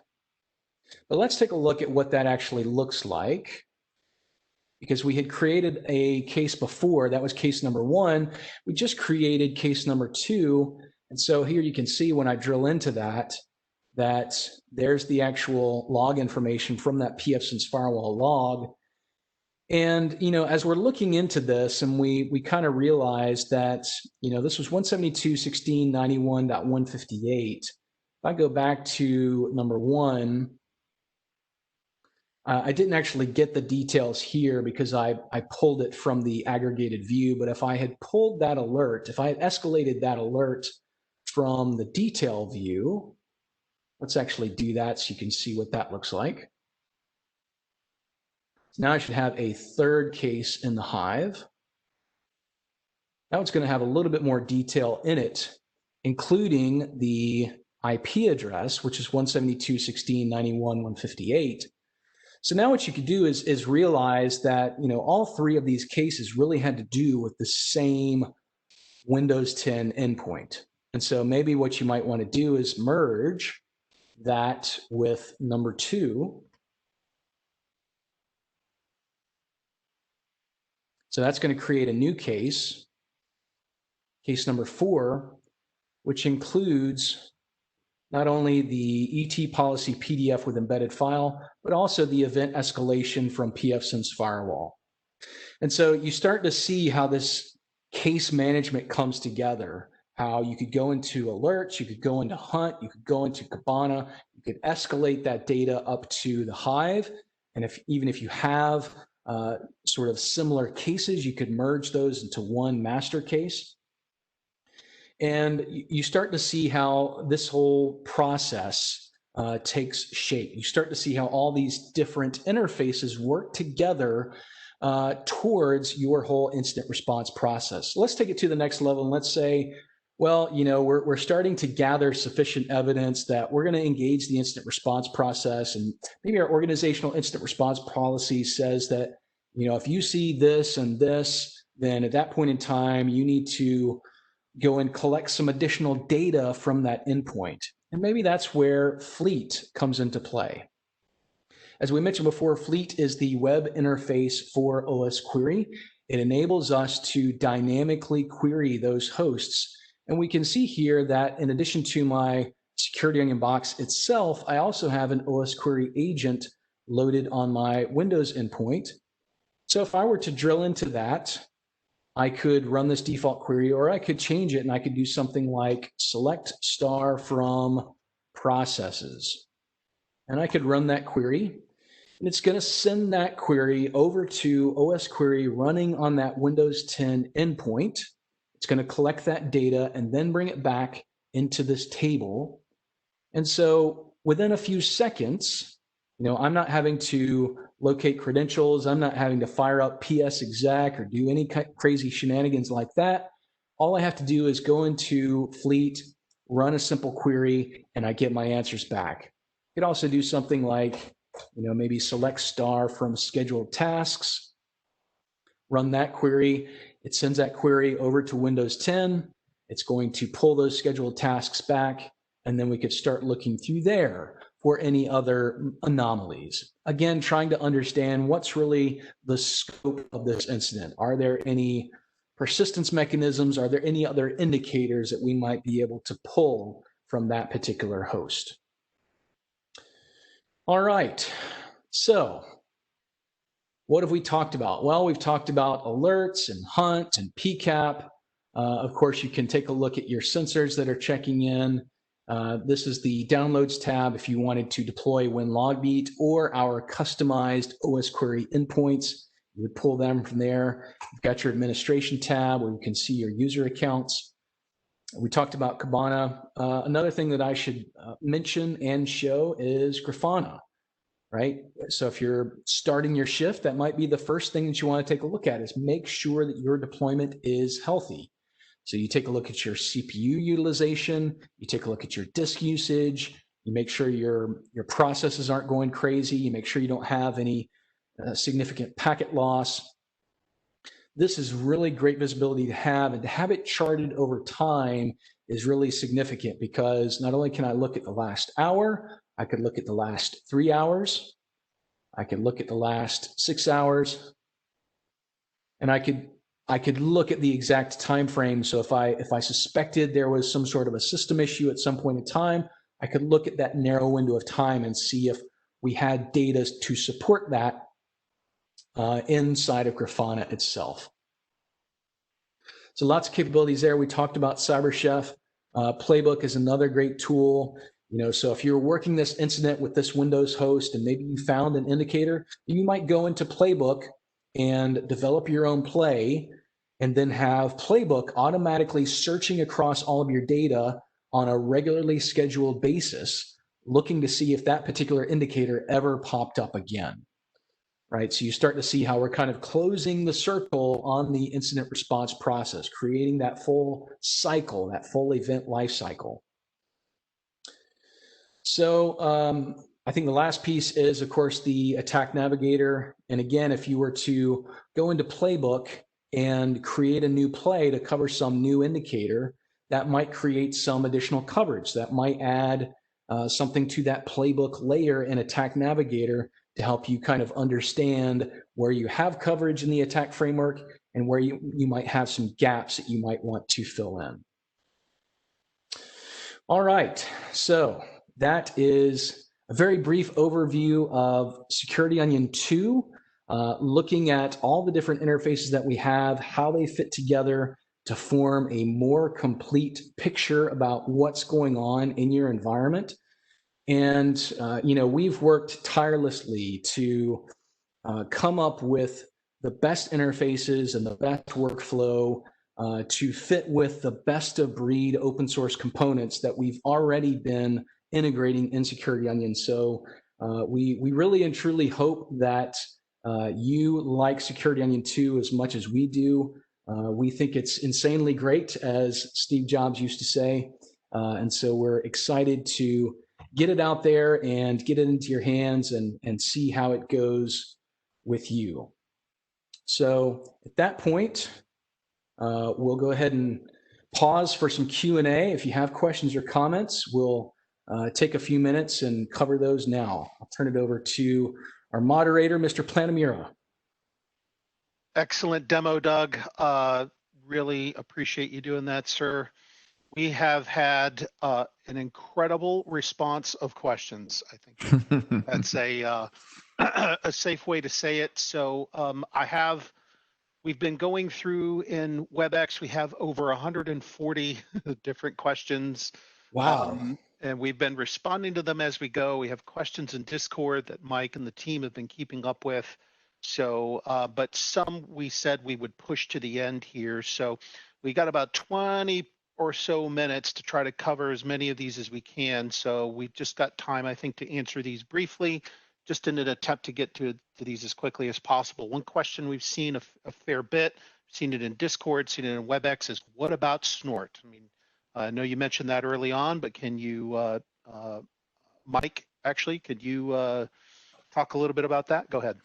Sure. We plan to look at snort when they do finally release the final version of Snort 3.0 to get the actual release. So Okay. that is our official plan for Snort at this time. Once it's actually released, we will take a look at bringing it in. Okay, perfect. Thanks. Another common theme, especially early on, was about elastic security or elastic SIM and the endpoint agent. I think what was once called Endgame. Mike, can you talk a little bit about that and how you might integrate with that, or et cetera? Go ahead. So, on the elastic front, you can point the SIM to the Elasticsearch. Since we switched to the Elastic Common Schema, it's possible to point your SIM stuff to that. We support features, although there's some caveats there with the air gap that we talked about on Discord that we're still working on. But as far as the agent is concerned, we don't distribute it currently. We'll probably take a look at it in the future, but since it's not open source, it's something that we can't include on the disk, so to speak. So all of the tools that are included in Security Onion are free and open source. So I know I think the Elastic Endpoint Agent is free, but it's just not open source. So it's something we can look at. It's just not in this current version. There's as Doug has shown, we've added lots and lots and lots and lots of things.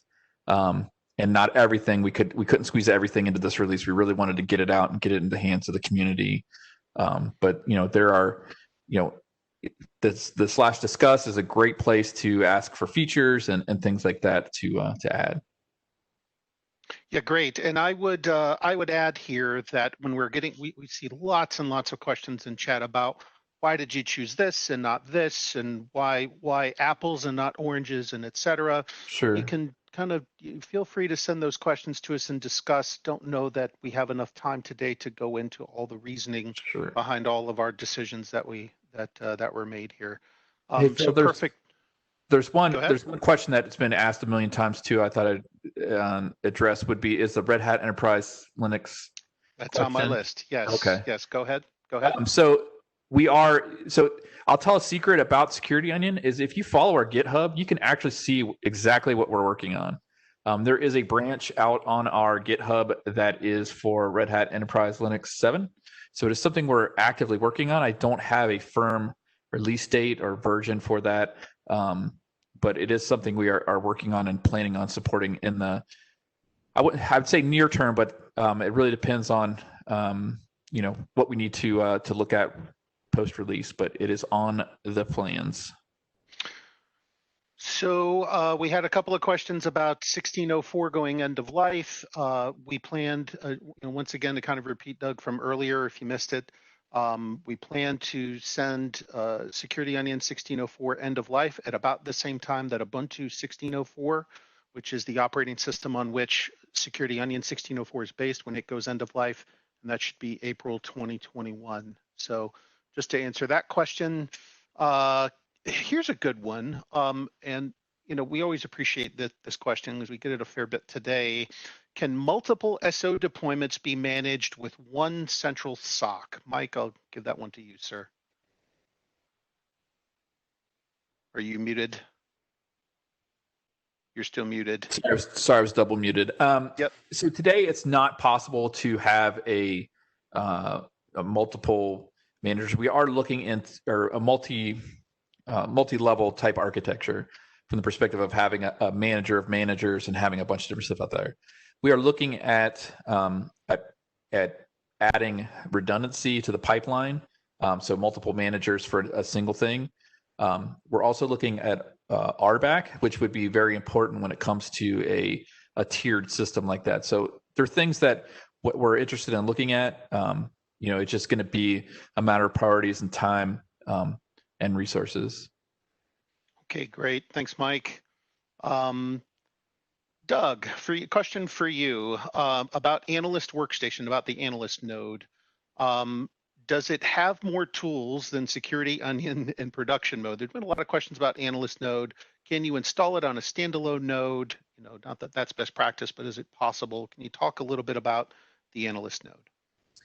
Absolutely. So one of the cool things that we did in this release, and I was trying to quickly get back to the slide that had it. The Analyst install is totally independent of really all the other capabilities that we have. And so what that means then is that you could install Security Onion 2 in a VM, and you could say, I really just want that Analyst install. So I just want I don't want any sniffing processes. I don't want any Elasticsearch. I don't want any of that stuff. I really just want the PCAP tools themselves. And so you could install Security Onion 2 in a VM, not run through our setup wizard, but just run SO Analyst install. And then within a few minutes, you're going to have GNOME Desktop, you're going to have Wireshark, Network Miner, Chromium Web Browser, lots of PCAP utilities. Now, you can do that on its own by itself with nothing else, or you can do it in conjunction with one of the other modes. So, for example, what I demoed just a few minutes ago was a full standalone installation. So I ran through setup, chose standalone, and then after setup completed, I ran SO Analyst install to install the GNOME Desktop and all the tools. You could likewise do that on eval mode. You could do that on import mode, whatever you want to do. So, if there's one of the general themes that we have going from Security Onion 1604 to Security Onion 2 is that things are less coupled. meaning that we have more flexibility now rather than downloading a 1604 ISO image that had the entire desktop built into it and every single thing built into it and everything basically turned on by default. Now we have sort of pick and choose what exactly you want. Choose your own adventure when it comes to building your network security monitoring deployment. So if you just want Analyst Workstation, you could just have that and nothing else. If you want it in conjunction with other services, you certainly install it on top. You can also just do a CentOS minimal install and run the script from GitHub and get the same place, right? So there's a lot of flexibility there as well. Like you don't even have to get the ISO if you don't want to. Yep. Perfect. Thanks, guys. Mike, there's been some questions about Wazoo, about being able to customize local Wazoo rules. Where's the Wazoo server? Can you talk a little bit about Wazoo and how it fits in to Security Onion 2? So I'm going to defer that one to Mr. Wes Lambert. Wes, can we hear you? Yes, Put him sir. on the spot. Hey, Wes. Hey, how's it going? So yeah, if you could real quick just repeat that again, just for myself and everybody else. Sure. The question is, talk about Wazoo in Security Onion 2. Where in Security Onion 1604, there's a Wazoo server on every node. Is that the case in Security Onion 2? How do we modify rules and so forth in Wazoo? Is it as easy as it was in Security Onion 1604? Right. Yeah. So for the most part, that process should be pretty similar. Every node still runs a Wazoo manager. We do run the Wazoo API as well, so that ability is there to use the enrollment through the API in addition to the traditional method. And I think here, so as far as the rules, most of the rule changes, they aren't exactly going to be in the same place, but we will have all that documented on the read the docs, and you should be able to get all that information from there. Hopefully that about covers it. Okay, great. Yep, I think it does. Thanks, Wes. Okay. There's been lots of questions about Elastic, not just Elastic SIM, but kind of the Elastic path. I think one of the questions that stands out, and I'll just read it verbatim. We've got a large standalone Elastic deployment running at the moment. Would SO be able to complement this, or would it fit better as a replacement? Mike, do you want to take that? Sure. I mean, at some point, we are going to make it easy to support an external Elastic cluster. Again, we had to sort of draw the line in the sand, so to speak. But as Doug just mentioned previously, everything is very modular and very customizable. So we will be able to support it. It might not be in this version, or it's obviously not in this version, and it might not be in the next version. But it's definitely something we want to look at. We're a partner with Elastic, and we want to make sure that folks that have existing clusters and all that kind of stuff that somebody else manages and they don't want to have to deal with it, that's definitely something that we plan to support. Okay, great. Is there a need to ever talk to port 9200 directly? I would not recommend that. I mean, if you have a specific tool that you need to do that with, you can do that. We do have our own. It is HTTPS, and it's running sort of our own sort of shim there. We are still working on full Elastic features, security support with user IDs and RBAC and all that kind of stuff. But for now, if you connect directly to 9200, it is encrypted, and it'll require you to deal with TLS. So that's sort of. I think there the question is in like log flow from one of the beats, for example. Should that, should we or should they configure that to go through Logstash, or should they configure that to go directly to Elasticsearch? Everything should be going through Logstash, right? Because you do not ever really want to expose 9200 unless you have to.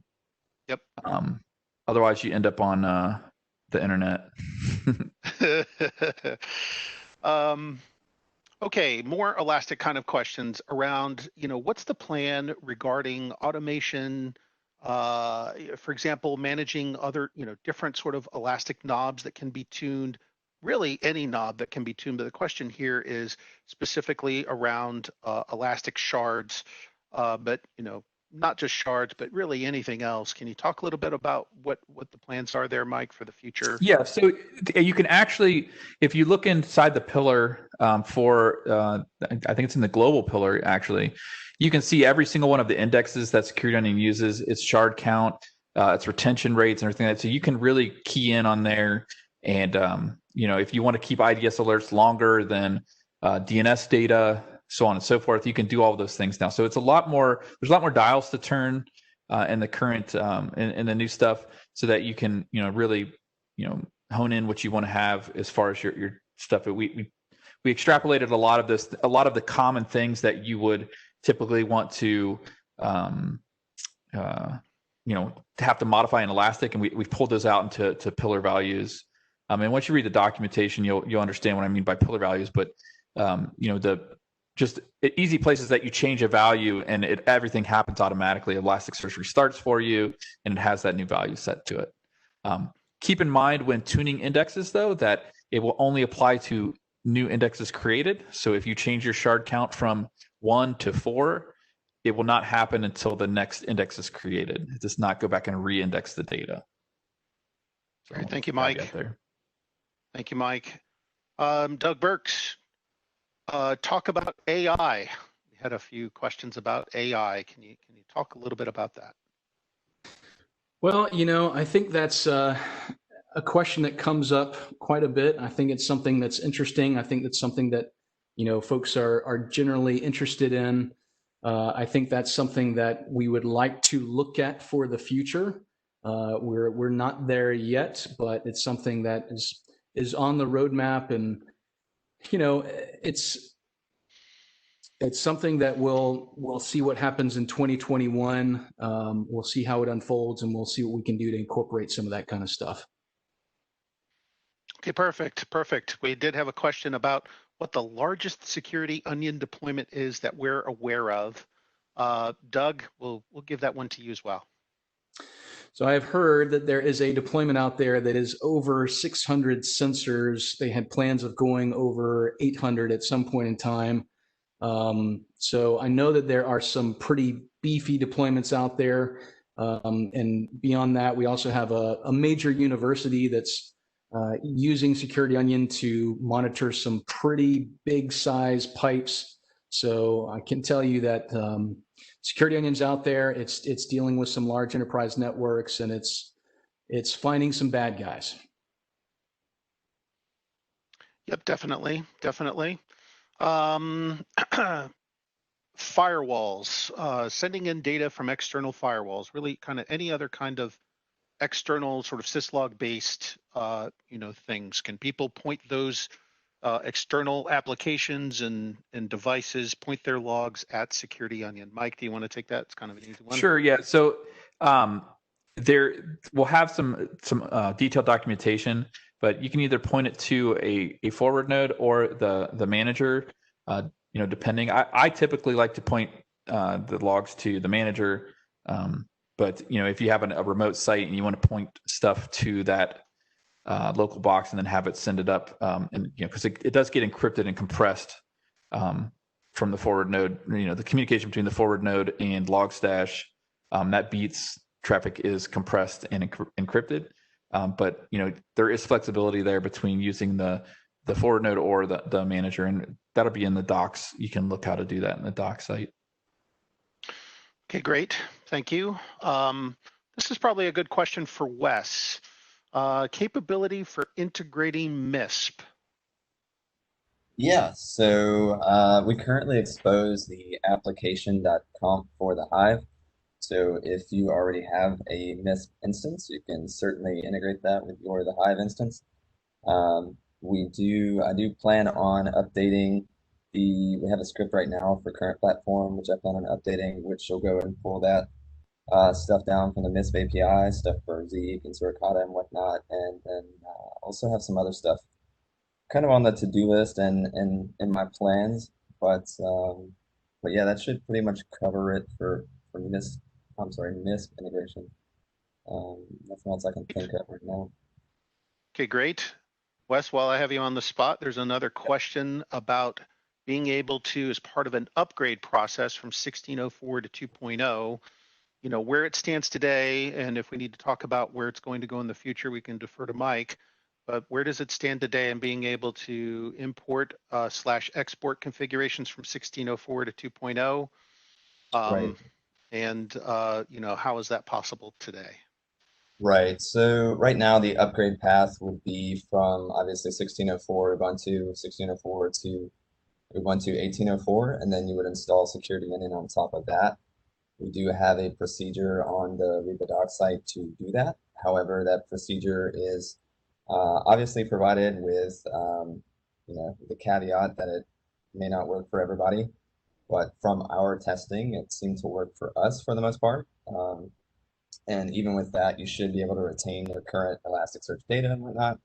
But again, we make no guarantees for that upgrade path at this time. Other things like configuration files, like NIDS rules, Zeek scripts, any other custom stuff that you put in, you want to migrate to the new locations because the procedure doesn't cover that migration for those configuration items.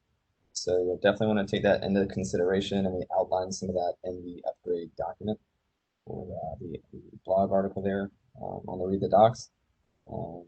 But you know, obviously in the future we hope on improving that, you know, to a certain degree. But the best course of action, as we always recommend, would be to perform a clean install, just so you don't have any lingering items, which you may not see as an issue today that may become an issue 6 weeks from now. So definitely something to consider that the existing data that you have, most of it will still remain on the box, which could be a good or a bad thing. And that's should be the extent of the process and what Sure. we. So Phil, I just saw a question pop up about Ubuntu 2004 along the lines with that. We do plan on supporting Ubuntu 2004. There's right now it's really coming down to a single package that is preventing us from rolling out Ubuntu 20.04. So, but it's definitely something that's on there. And then from CentOS 8, that's a bigger thing because CentOS 8 dropped support for Docker. So we're waiting on some Podman API things to happen there before we release CentOS 8 support. So one other thing on the, as far as upgrades go, if you are a professional services or appliance customer with Security Onion solutions, you know, don't worry not. We're here to help you through that process to help make that easier. But as Wes said there, that you know, the easiest method would be to reinstall. Obviously, that's not going to work in every environment. We know that. So we're working on that the best we can. So lots of other questions. I think we're kind of running short on time. So let me throw one last question to you, Doug, and maybe this will help us draw the conference to a close. Before I give you that question, I just want to thank everybody for all the great questions. Please continue to you can continue to submit those. If there's one that you asked that we just didn't get to because there were so many today, great response. You can drop those in the in discussions, as Doug has pointed out today, our new forum, and we'll attempt to answer those the best we can. And we really appreciate it. So Doug, we've had a lot of questions in here today about cloud. Would you like to talk about that, sir? Wow, it's funny you bring that up because you know, I've quoted Steve Jobs a few times today, and you know, like him or hate him, he had some interesting things to say. And one of the ways that he typically closed most of his conferences and talks was with the phrase "one more thing." And as it turns out, we actually do have one more thing today. So for those of you who are in Amazon AWS and you're interested in running Security Onion in that kind of environment, we will have a Security Onion 2 AMI coming soon. So official AMI will be on the AWS Marketplace. We look to make that announcement in the next few weeks. So stay tuned for that. So that answers that question. Phil, do you have any closing remarks? I don't. So go ahead and take us out. All right. Well, as Phil said before, I want to say thank you to each and every one of you for joining us today. I'm still a little amazed that we had over 1,700 registrants. So again, on behalf of all of us here at Security Onion Solutions, we'd like to thank you for being a part of today's conference, for being a part of the global Security Onion community. And we hope to see you next year. We hope that you'll check out Security Onion 2. We hope that it helps you to peel back the layers of your enterprise and make your adversaries cry.